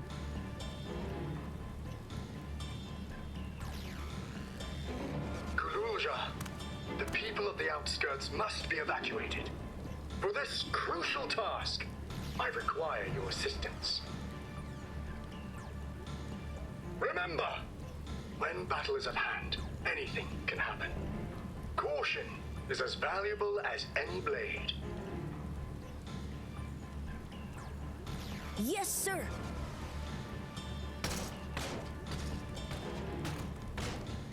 So what happened to like not scaring the people I managed to get of the hold city? Alpha now. He'll inform Kona. Good. How's the situation in Tulichola? There's nothing to worry about, or so my brother assured me. With such short notice, though, I doubt they'll be fully prepared.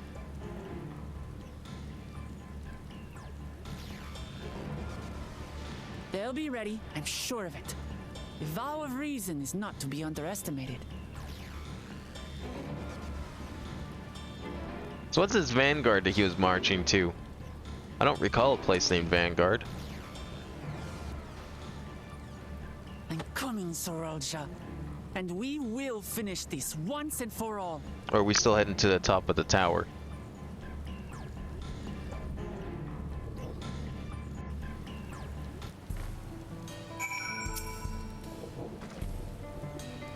This is the moment of truth. We have to hold Soralja here. I know exactly how to do that. What kind of bone white? I think I'm pretty sure. Honey yellow sounds... Oh, I got tons of those. Cream yellow? Pretty sure I have bone white. Yeah, we'll take the yellow.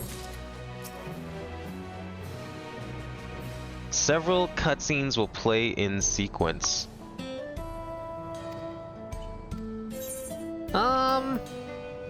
You know what?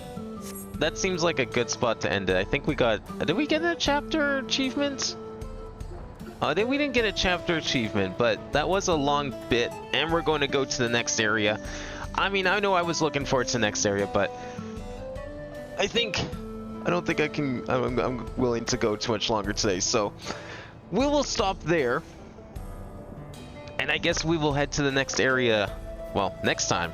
Maybe even the finale? I don't know, it depends how long the next bit is, but I would imagine it would make sense to finish it all off in one go. So possibly the next time will be the finale. Maybe, maybe not.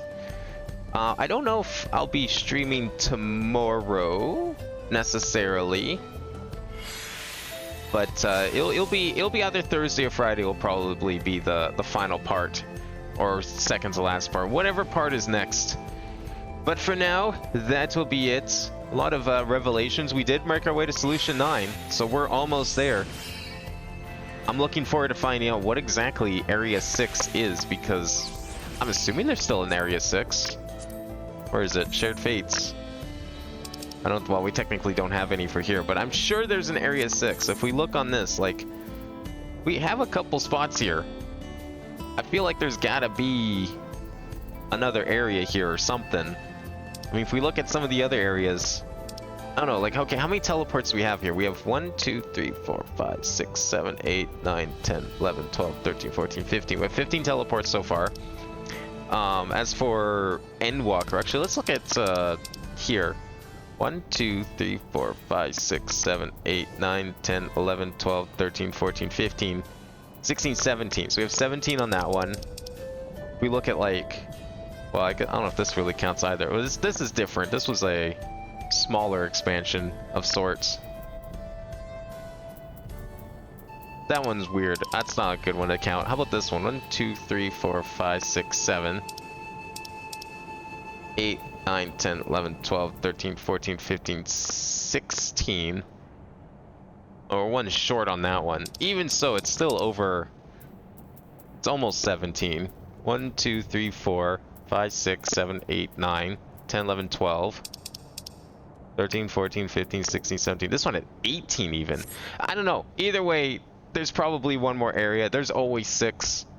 I don't think this is going to be any different. That'd be very strange if it was. But we'll find out for sure next time. So in the meantime, have a good night, everyone. Thanks for watching, and I will see you then.